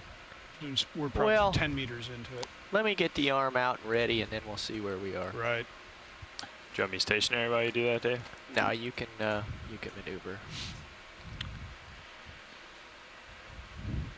So we'll see if we have a chance here to try out this little device that the ROV team has put together for us. As a geologist, I'm interested in seeing how much sediment piles up.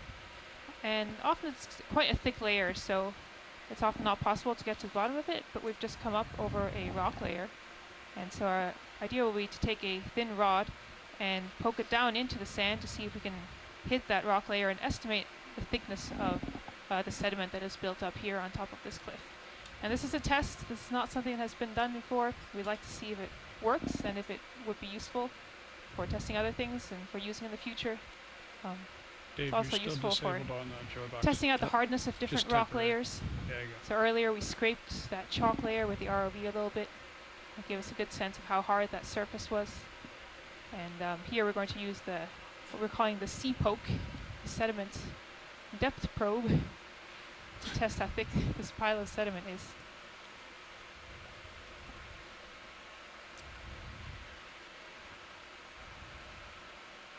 1,000 RPM good for this, or do we need more? That's good. Okay. Starboard valve pack enabled. Trying some elbow out here.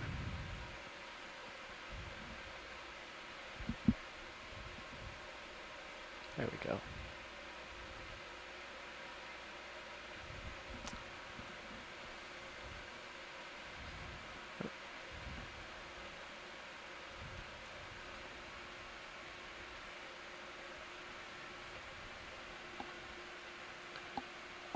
We're still moving, Nav? We are still moving. Oh, this is Roger. nice, because I think you're seeing a little bit how thin the sediment is over.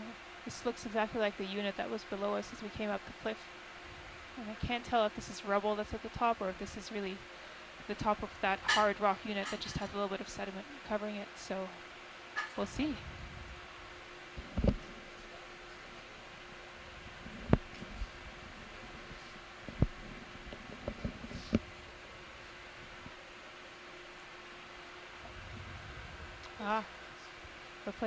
So here you can see on the right our sea poke. It is officially named the sea poke. Okay, not officially, by the scientists. We're calling it the sea poke. And we'll see if we can insert this into the sediment and see how far it goes down.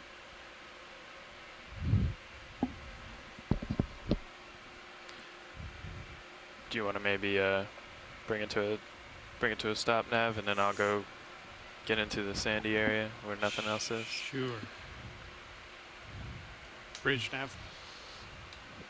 Abundant ophiuroids on the Easy substrate stop, again. please. Find a spot so we saw don't land this on anything. farther down in the canyon when we first landed.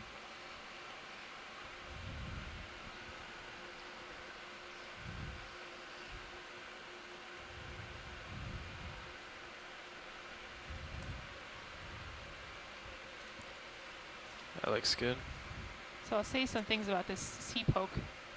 So coming in, I was interested in looking at the thickness of the sediment, but not being an engineer, of course, I have no concept of how difficult this really is to do with an ROV. So I'm sure the ROV team can talk about this a lot more, but there's a lot of movement that goes into the arm in order to be able to push something down, and there's also not a good sense of pressure, so we kind of have to look for the bending of that rod to tell if it's actually hit a harder layer. Do you want me off bottom for this, Dave? Or hovering? Let's try auto altitude. Roger. And see if you can get it dialed down to a 1/2 meter, but just sneak up on it because it'll oscillate otherwise. If we bottom it, we're gonna Hydromedusa also passing stir up a lot of the screen sediment right now. And if you could, pardon me, no, this that is isn't a the ctenophore. flattest place. It's a ctenophore. Should I hunt around for a... no, don't worry about it.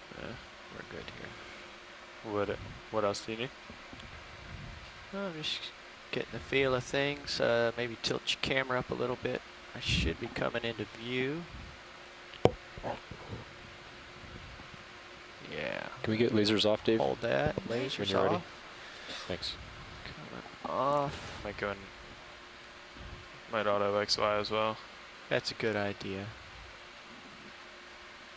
And I'll just make it clear that the name Sea Poke came from Scott France, so he should get the credit for the clever name. I've got that copyrighted. Hey, do you think it'd be alright to rotate starboard so we could see the whole sequence from Sirius? Yeah, let's do that, Chris, so we can... Maybe another comment. You'll see that there's some fine red lines on that rod there. Those are at 5 centimeter intervals. And I'm not quite sure how long the entire rod is, but I believe it was about 75 centimeters to a meter. Rotating?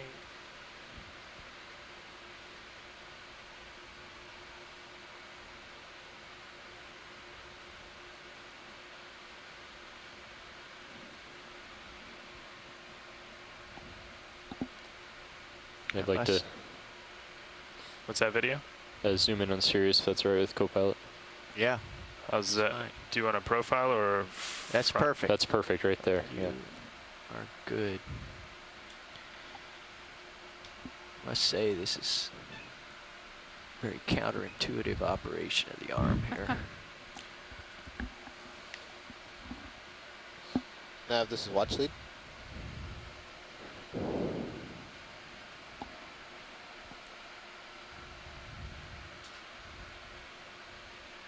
Chris, the way we're going to have to do this is I'm going to get Can we drop a target aligned vertical at the location down, where the sea poke vertical, is actually inserted and to you're the going bottom? to move the vehicle and I just see did. okay. to do this. Because if I try to move it with the arm, we'll, it won't be linear. It won't be. Yeah. It's no way to get this to go straight. Okay.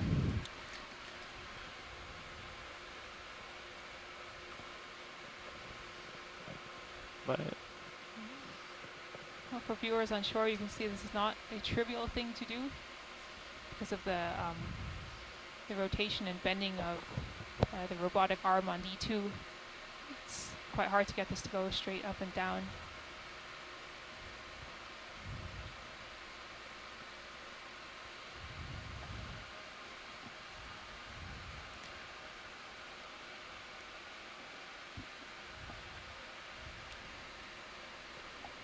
Okay, tilt your main HD down a little bit. See what our end effectors looking like.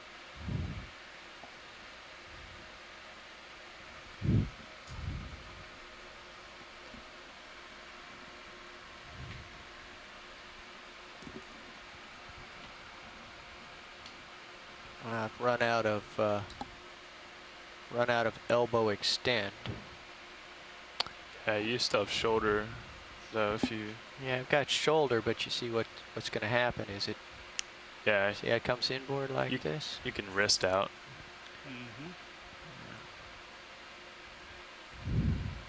Ah, yeah. There we go.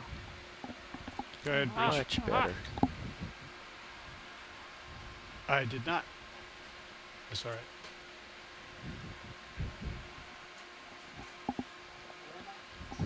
Okay, I've achieved what I believe to be perpendicularity, so now we need to get the little bit of zoom, please, video. You got it. I guess that's another challenge. That it's the depth perception. Looking at this in 2D makes it quite hard to tell what angle that rod is held at. You have mini zooms.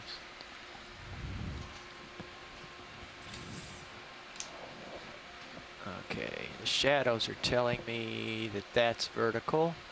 Yeah, it looks pretty good in the Sirius view. Okay, it's all you, Chris. Okay. Ever so gently.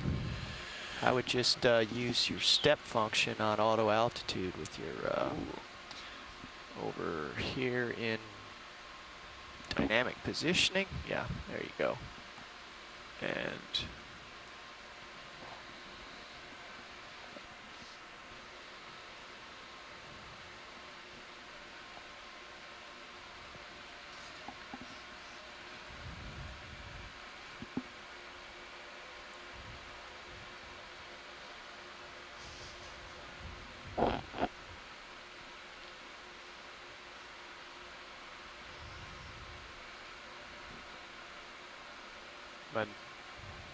on the right track here. yeah. 0.1. How do I know which direction that is? Oh, just use the step. See up Go up there, see his point 1. Right. Okay. Yeah, altitude, push the altitude. Oh, wait a minute, that's a set point of 1. Altitude.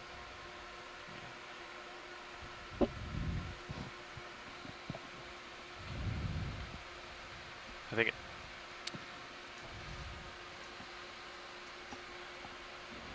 I can change the set point. Yeah, let's try that. Okay. At least we know what that does. Thrusters are working hard to keep that XY. Yeah, I can see quite a lot of particles blowing by there. Okay. I think my front left toe will touch first. 1, Oh, there 2, we go. It's going in. 3, Okay. 4, 5, 6. I'm just gonna keep coming. 7. If it'll yeah. let me. And Is it bending? that might be all we have. Front left toes touching, I believe. Interesting. So more than 35 centimeters, right? Is it still, have you hit a hard layer? Okay, still. Oh, that's... Oh, it's moving laterally now? That's hard, yeah. Okay. Cool. Oh, so how many I think red it's like marks do we have? 43. We're gonna... Yeah, zoom in and we'll count them on the way up. Okay, all right. Well, let's there's see. you can count the black rings. Yeah, Oh, black okay. rings. here. So you're at 43 okay. or so. About 43 centimeters. Yeah. Well, that sounds like a reasonable estimate. I mean, worked. it did work. We just came up over this rock layer. I didn't expect to find, So I don't know, meters and meters of sediment. That sounds very reasonable. Yeah. We might That's- try it again. That's a lot. I You think come up and I'll get a the lot arm piled on farther top of that down rock. and we'll just Okay. see if it's repeatable measurement. I guess thinking Okay. about how much we find come down up. on the bottom of the canyon, Sure. we'd expect meters and meters. So Sure. Yeah, fair enough. We don't believe we've got the arm as far below the vehicle as we can, so we're going to take Okay. another stab at it here. so to say.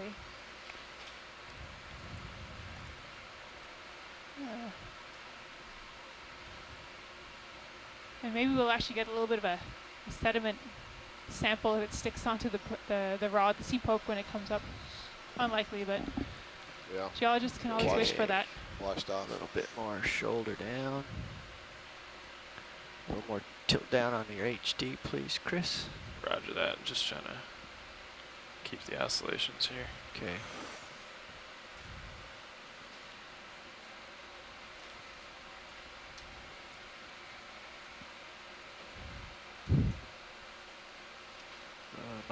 Might have reached the limit of attainable perpendicularity. Okay. And Let's see here. wrist is... See, from that view, it doesn't look vertical at all, but when I look at the Sirius view, it's pretty close.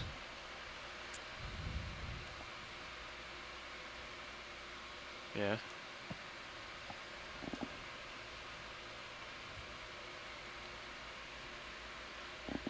Let's go with that. Let's see what we get. Is your wrist... no more wrist on? Yeah. Okay. Wrist is maxed out, and elbow is maxed out. Okay. I could come a little bit of shoulder up here. That looks pretty. Yeah, that helps. That's pretty close. Yeah. Okay. Let's try it again then. Just tilt the camera down a little bit and zoom in.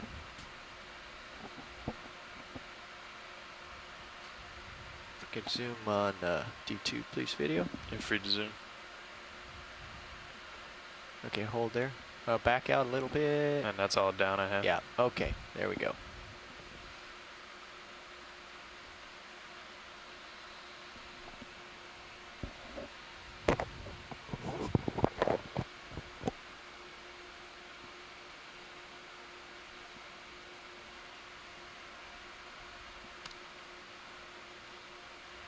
All right, so here we go. Our Contact. second sea poke 1, sediment thickness measurement attempt.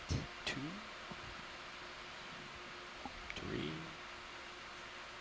4, 5, 6, 7. 7. Ouch. Oh. You've perturbed the system. Interesting that I it didn't moves do so that. easily. I mean, That's look at all right. that. It's very soft. Oh, wow. And the rod is holding up, Yeah. not bending or breaking. Auto heading didn't like that.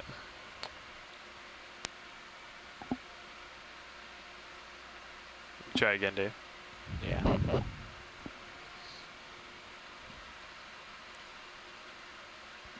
Well, it may have been that it actually Yeah. contacted the rock surface, If you contacted it at an angle, yeah. and then as it bent, it, Push the vehicle off. Right. Yeah. Set point. We Yep. got down to what, about 35 that time? yeah. Because Yeah. I'm Yeah, it was almost I'm there. all auto Yeah, right it's now. pretty close to Just what a it was little bit before. more zoom, And just it's to possible the. there could also be so some, the I tip don't know, comes to rubble. the bottom of the the- surface Sure. of that layer is not completely flat, so it could Sure. hit up against something. Right. Right there. Let's Yeah. come back down. Thank you. It's definitely within a standard deviation of 43, I'll bet. Huh? Yep. All right, attempt number 1, 3. 2, 3, 4. 4. We're coming.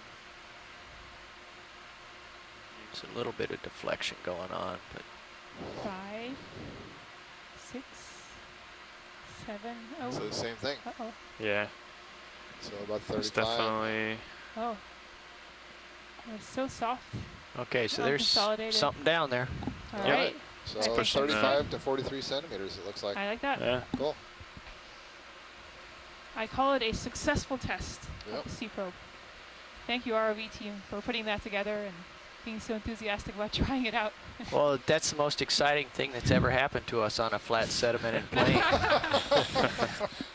I hope Amanda's Oh, no. not listening. Well, video. I should point out that somebody on the Okeanos Explorer or the Exploration Facebook page mentioned that there is a lot of life in the sediments. And right. there's lots of life down Yeah, there. I It's see not this. quite as charismatic as what we see on the Chris, surface. go but poke that. you have to skate recognize all over there. those probably polychaetes and Well, other. I just said that. I actually took that quote. Oh, okay. Cindy Thomas wrote, even if you see nothing but sediments, there can still be thousands of benthic organisms per square meter living in the sediments. Samples analyzed on continental slope had as many as 20,000 plus polychaetes, those are worms, per square meter. Most of the life is going to be in the sediments. So very good comment, Cindy. Thank you. How much time do we have left on here, Jeff? You've got 25 minutes. We have to leave the bottom.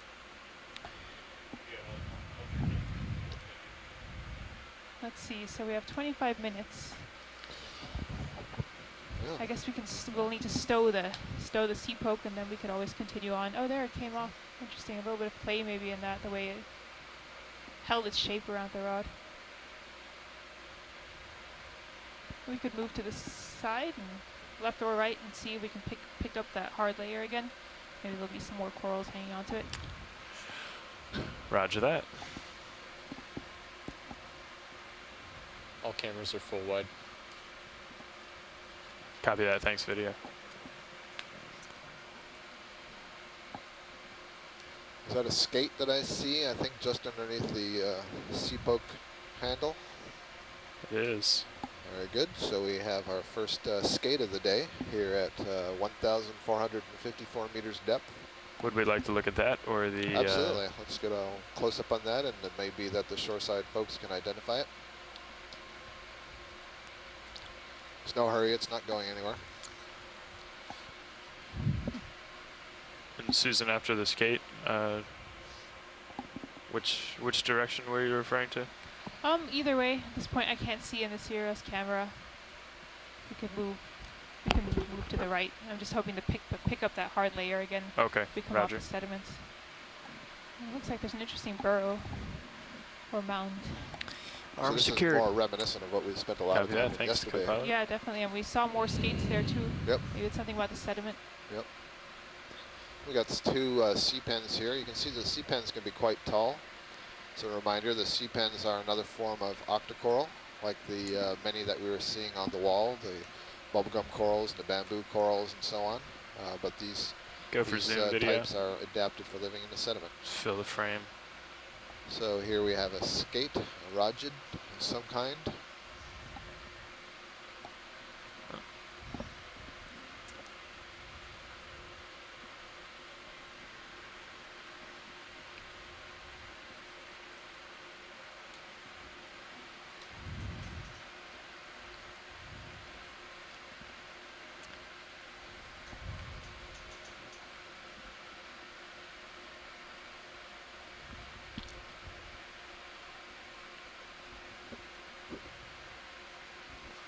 quite a lot of structure there under the skin.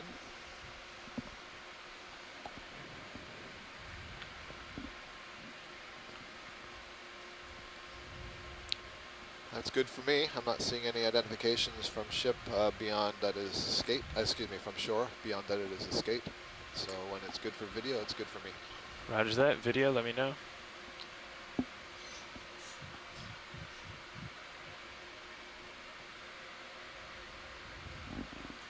You can see in the serials feed lots of those full wide burrows. Yeah, those Copy, mounts. thank you. It's interesting.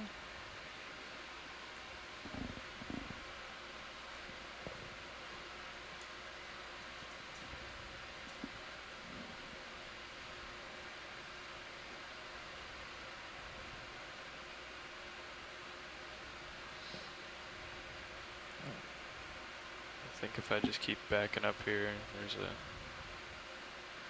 what Susan wants to look at. Oh yeah, it looks like here on the left side of the screen we're picking up the hard substrate again.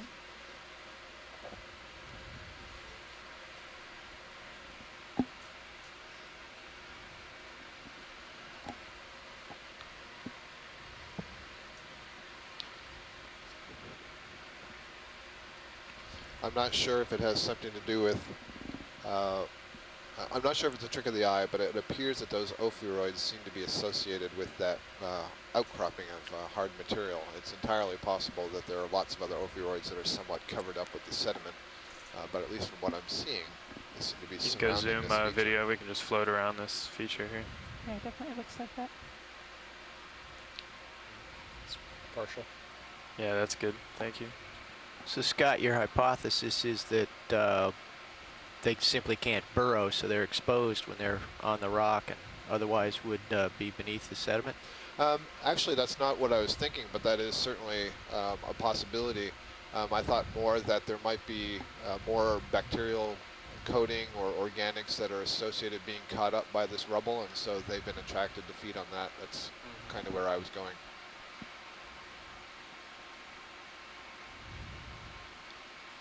The brittle stars can be, these ones at least, can be pretty mobile.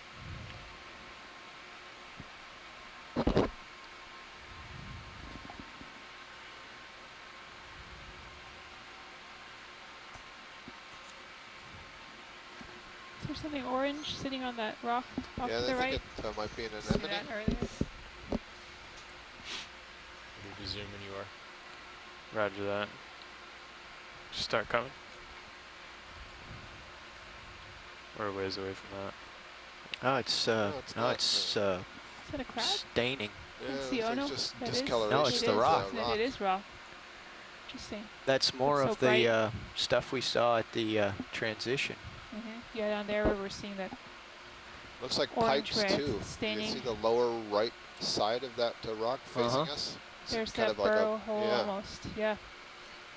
like fossilized burrow sort of thing, or petrified burrows. Set to perhaps. come in on orange video. Very nice. On the back side of this rock where you're looking at that burrow, there's something, some tubular something or other waving at the back there. What the heck is that? Look at that. In the sediment? No, it's coming off the side of the rock. Just behind the rock. Top of the rock? on Yeah, the the left, top of the rock. waving around. Add a little more zoom, I think, here. Not sure Okay. what that is. Let me center the tube up.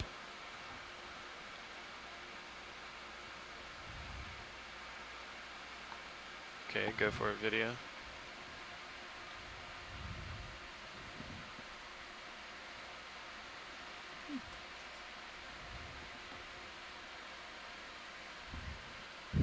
It looks like a strap. It looks like strapping it. Did material something or come off the something. sea poke? No, it looks buried in there. Doesn't. Yeah, it doesn't. Well, I have no idea It's what pretty that hard is. to focus on. Looks like a decayed type of seaweed, perhaps.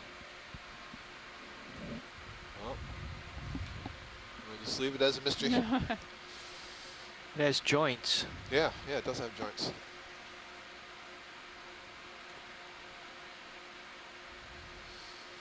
All right, let's we got go a few more, orange couple video? more minutes. Nothing else. That is quite a nice close-up of that rock. I'm not sure why it is that this part is so strongly stained. I mean, further down, this whole rock unit has been quite red. It implies that there's more iron in the rock because the whole unit was red. It wasn't just the staining on the surface, although I'm sure there's some manganese staining on here too, especially those darker areas. I mentioned several times before polychaete fan worms, and you can see the fans protruding from those white colored tubes on the side of the rock, the right side of the rock. So those are the head end of those worms. You would see the rest of the body. It would kind of look like an earthworm with little bristles sticking out the side there. One of them just zipped in. That's what they will do when they're disturbed. So the lower one still has its tentaculate head sticking out. And like a lot of these suspension feeders, they're picking their food particles out of the water column, and they will retract into the tube when they sense some form of disturbance. Cool. Okay, video. Yep. If you the science are ready, we can zoom out. What's our time, Nav? You have 20 minutes. Oh, fine. Maybe 15 minutes. For what? And then you need Copy, to start thanks. to set up. Okay.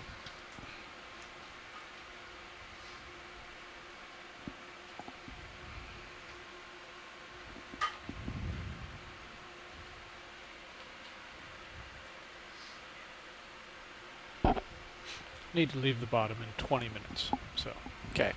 about 15 minutes. All right, start to gang, set so up. we have just Set in the distance, top center 15 or screen. so minutes left Is to that the skate? explore the bottom Oh, maybe here. it We're is. on I don't the know. upper side of this feature, this think it wall that is. we've been climbing Yes, all day. it is. Sorry. We landed on the canyon floor at approximately 9:30 this morning, Eastern Daylight Time. We had a depth of 1,671 meters. And then we spent the rest of the day traversing a rather steep feature, most of it vertical to actually inclined outwards. There's some very interesting geology. We saw a lot of corals along that wall. We saw many interesting sponges, a good abundance of octopus. We saw at least 2 different octopus species brooding their eggs. We haven't seen too many fish today, which is kind of interesting, but a great diversity of octa corals, many stony corals, cup corals, and we are now at a depth of 1,454 You guys wanna get a, meters, ship having move in? reached the top of that feature, and we can see that on the flatter area here, there's a lot of sediment accumulation.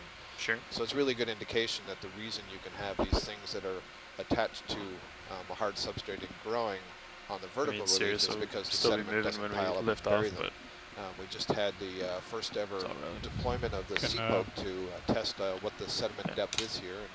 And by that little test, it was approximately 35 to 43 centimeters, so about half a meter, perhaps a foot and a half or so of sediment piled up here just on the edge Taking of this 20 large meters, feature. 270, moving towards So, waypoint 3. Pretty interesting little test. Or and Yeah. something else. Successful dive overall so far. Oh, and that we'll sounds see good. what we can see at the top of this feature for You the got a last snap zoom on this 15 or so video? minutes in Hendrickson Got it. Canyon. Bridge, nav. Echo move, So please. what have we 270 here? degrees, 20 meters, 0.1 knot. This is an Octa Coral. I believe further this if is you're a ready. very young Yeah, you can go for it. Anthomastus coral.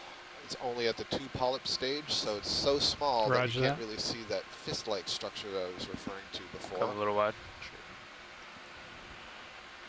So this is a recent recruitment event. Presumably there is some little pebble Okay, or move shell underway. or something that the initial larva was able to attach to. That initial larvae would 270. grow into a single polyp, which would then asexually bud off another polyp, and that will continue to do that kind of reproduction throughout its life to create a multi-polyp colony.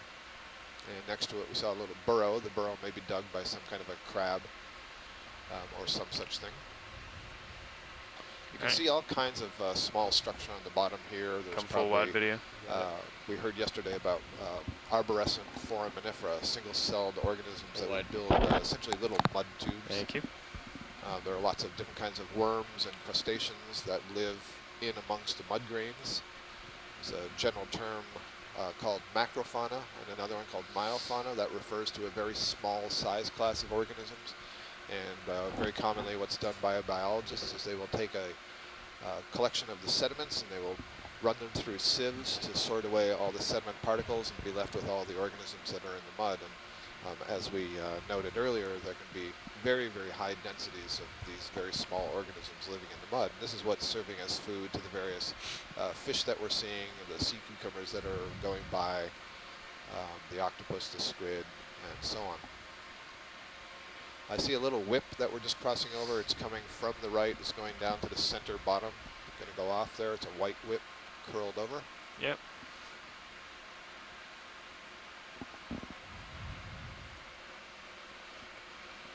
You can see a lot of disruption of the sediment as well. This is reworking. It's telling you that there are organisms crawling over on the left side of the screen. Actually, right now you see there's a little opening with spoke-like traces coming from it. This is probably a tongueworm, and we were lucky enough to see a tongueworm earlier this morning with its proboscis extended, and it was in an unusual location of being on a wall rather than being in the sediment as we usually see it. And this looks like it's a baby Radicipes, so a very young colony of the Octa Coral Radicipes. Earlier on we saw several of the whips that were 2 to 3 meters in length, if you got and it. they have this root-like structure that they embed in the sediments. So very nice. You can see all the polyps aligned there on one side. You can also see or imagine that the tissue is extremely thin that's along the skeleton. So these polyps cannot retract into any tissue for protection. So it's quite likely that they are relying on producing a chemical that's warding off any sort of predator. But nobody's done any chemical or biological work on those compounds that I'm aware of. Thank you, pilot. Sure thing. Come wide video.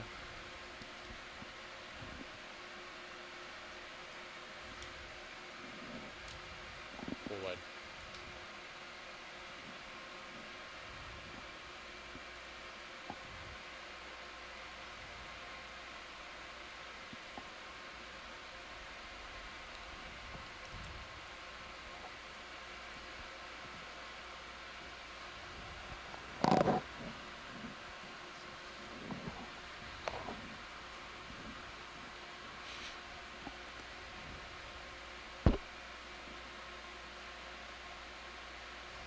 So there are fish or a shrimp, red color, coming up here in the center, next to one of these burrows, probably a shrimp.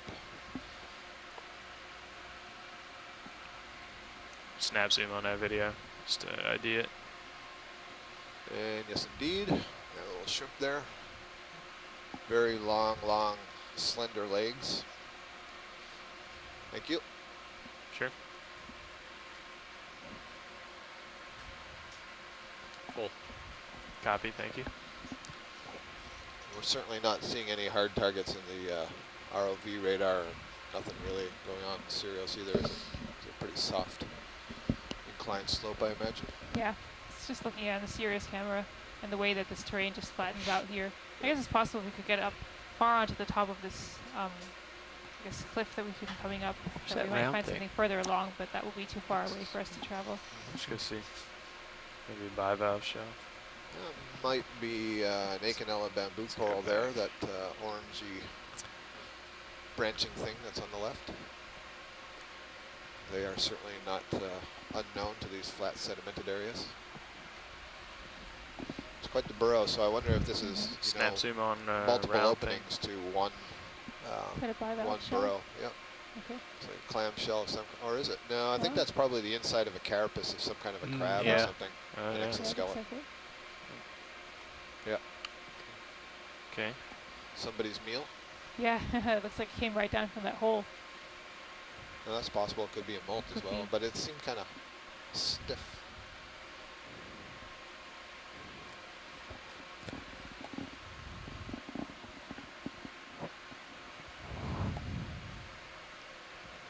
This looks like a bamboo coral that's been tipped over. Seems to be lying on its side. Snap zoom in there, video. Yes, indeed. Well, at least it's showing us the roots, so you can see how deep those roots are. They go about as far up as where it starts branching. You can also see roots going downward. There are some brittle stars on this colony, but the coral itself is dead. You're just seeing the skeleton. But it's a nice illustration of the reason that it's called the bamboo, because of those alternating internodes and dark nodes. Thank you, pilot. presumably those brittle stars are clearing off whatever sort of... Oh, there's something in one of those burrows. Isn't there the top of the three? The top right one. Is there a little... Something's hanging there. Yeah. I can't tell if it's just a filament. I wasn't sure if it was a leg of something. Let's see. Start to come in video. Go all the way in. I think it's just a tube. I see a leg of a brittle star, I guess, and then maybe a tube hanging from the top. Okay. Brittle star climbing down in there to see what sort of food is accumulated. Organics. Okay. Come wide video.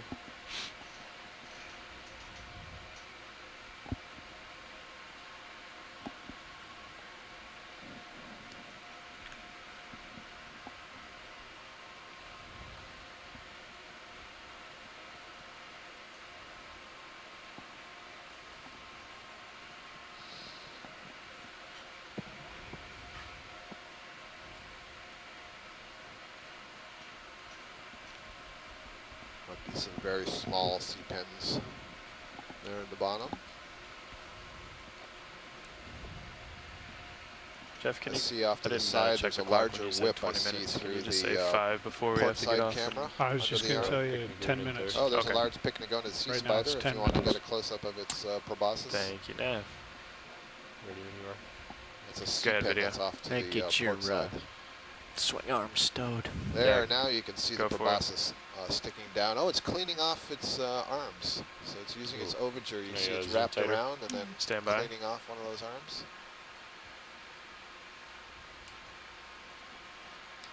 So the structure hanging down right in the center is the proboscis. Yeah, go for it, video. Insert that into a polyp and suck out the contents. You can see how skinny the actual body is.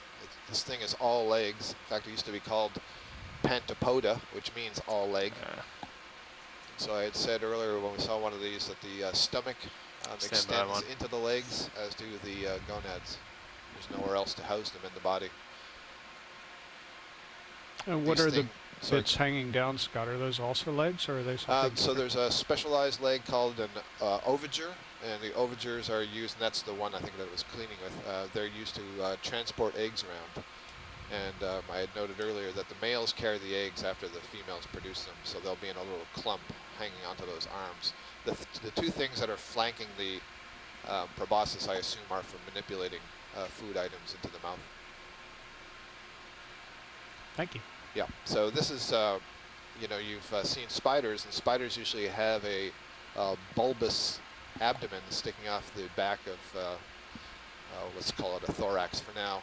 And these guys, it's been reduced to just a little tiny little nubbin. So you may have noticed on that earlier close-up that there's this little sort of pimple sticking off the back end, and that's all that's left of the abdomen. So you have to find somewhere else to stick all the internal organs.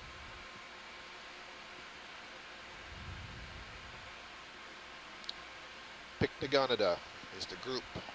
It's a fairly unusual group, and not terribly closely related to anything else that you're familiar with, but it's in the same general subphylum as the spiders and the scorpions and other arachnids. So when video is happy, then I'm happy.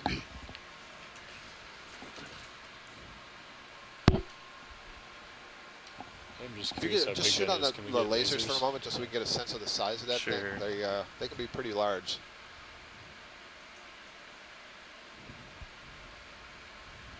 Okay. So yeah, that's one leg is probably 20 centimeters if you straighten it out, maybe 15. So it's more than a foot across, right? Yeah, it Oh, looks, yeah. if you Thank spread you. the legs out, definitely. Yep. Something tucked into a burrow at about 11 o'clock. Your full wide pilot. Copy. 11 o'clock. Okay. It's kind of purplish in color.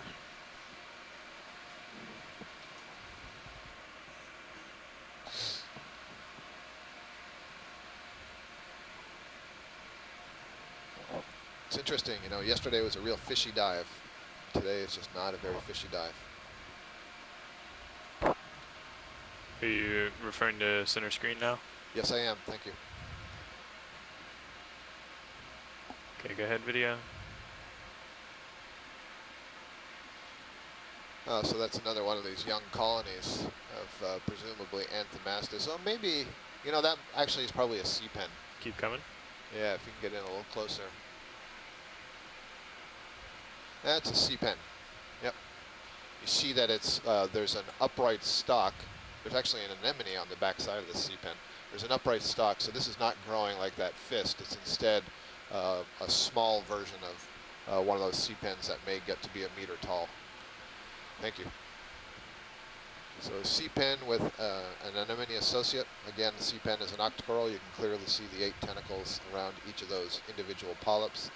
Sea pens are this interesting thing where the part that's coming out of the ground is one large polyp and other polyps bud off of it.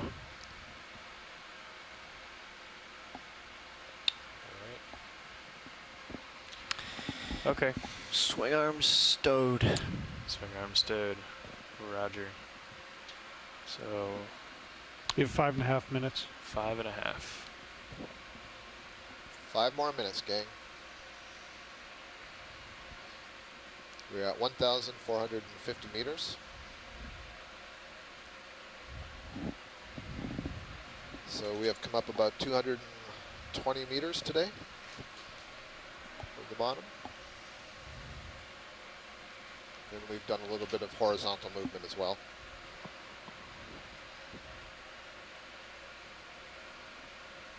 Looks like a little larvation maybe moving past in the water column.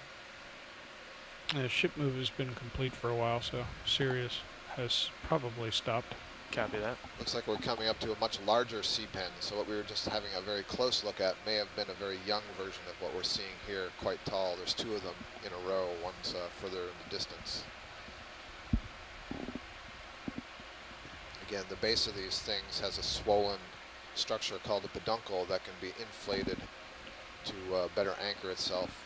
And there is one skeletal rod. You can also almost imagine that sea poke that we're holding as creating kind of the backbone to that one giant polyp. So the giant polyp has a little rod backbone, and then it buds off other polyps right out of its flesh. And it's the other polyps that do the feeding. The one giant one is just basically the support polyp. I'm going to go partial on That's this a video. characteristic of all sea pens. This one looks like it has a little mysid possum shrimp swimming right near the top. Might be landing on it to perch.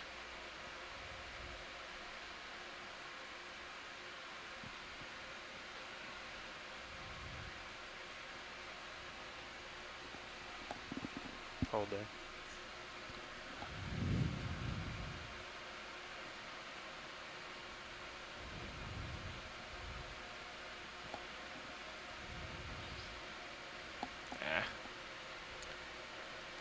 Alright, come wide video. Oh, there's a shrimp swimming through the water column. Looked a lot like the one that we imaged that was sitting on the bottom about 10 to 15 minutes ago.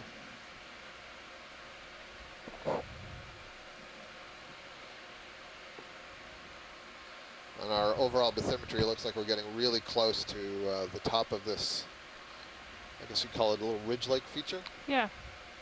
Seems it's a ridge just on the edge of a large landslide I haven't spot. noticed that ring around D2's HD camera before. I'm pointed It's up. because I've stowed the lights. Yeah, and Glare. are the lights pointed in the right direction? I guess it doesn't. I towed the lower swing arms both to the most inboard. Is that correct? There's left and right. So I took the port swing arm all the way right, and I took the starboard all the way left. Guess I could look. I'll take a look. Here in the control room, bubble cam. I'm looking at a map that Susan has open on her computer, and it's a 3-dimensional reconstruction of the area that we're diving in this canyon, and it's colored to show where we have a very high slope. This is another sea pen that we're zooming in on. This looks to be a different species than the previous ones. Keep coming. And one of the things I'm reminded when I'm looking at this 3D image, this summer I was in the South Dakota Badlands, and this is exactly what it looks like, where you have a very broad, flat area, and then all of a sudden a very steep set of walls and cliffs, and then it goes out into another very extended, broad grassland that looks a lot like what we did today. We landed in the canyon, came up this steep wall, and now we're up on the flat part above it. That's not right. So there you can see those polyps that are budding off and of it's time the to set fleshy up part to get of off that the bottom. sea pen. Roger There's that. one ophiuroid with his arms wrapped around the Okay, base. video when you're done. And as we look at this possum shrimp swimming in front of the sea pen, we are preparing the ROV to come up off the bottom, and we're going to bring the two vehicles back up through the water column. It'll take about an hour for us to get back on the ship. Roger. And that's going to bring an end to our day on the bottom. If you're interested in seeing some of the organisms that may be in the water column, we're going to keep the video streaming, so you can have a look at that. But we really thank you for enjoying us, joining us today in our dive in Hendrickson Canyon. And for the scientists on shore, we're going to have our conference call probably in about 15 minutes, let's say at 1600 Eastern Daylight Time. And we'll discuss upcoming dives in the next couple of days and review a bit of what we saw here today. So please do join us, and thank you for all the contributions you made in the event log. Really helped us out with some of the things we saw, and we hope you'll keep coming back. Yeah, looking forward to hearing from some of you again when we dive tomorrow. This is Scott France from the University of Louisiana at Lafayette. And this is Susan Schur from Oregon State University. Just head on out on 315. We'll see you later. Stretch Thanks for out. joining us. Come left.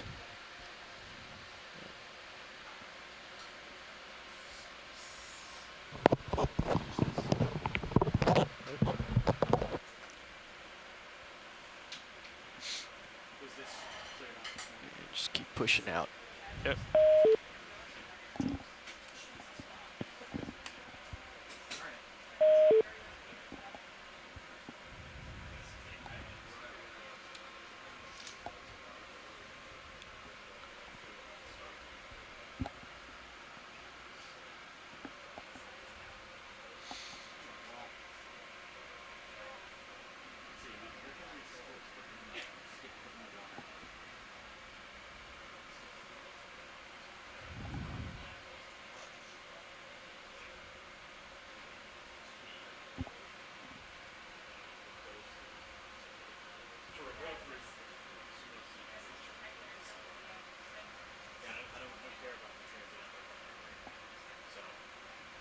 Okay, that's right. Coming out of auto head. Copy that. Just keep pushing out. Got about 30 forward now. Okay. Coming up a little. Yeah, I just want to straighten out these lights here a little bit. Sure.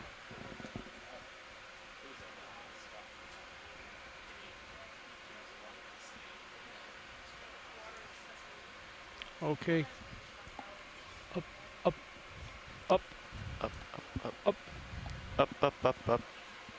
Coming up. I don't see the tether yet.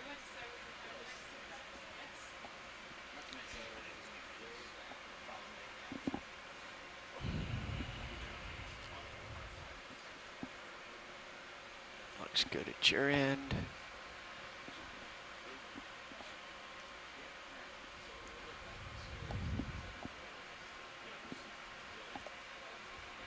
Looks good at my end.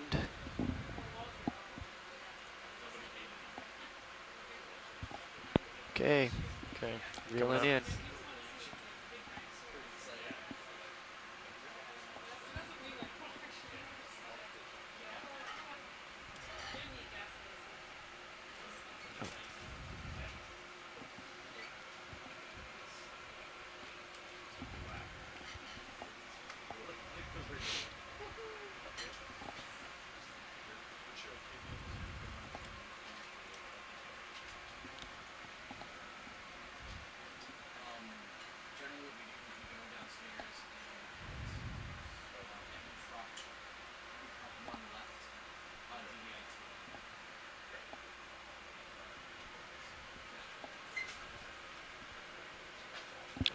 That's right.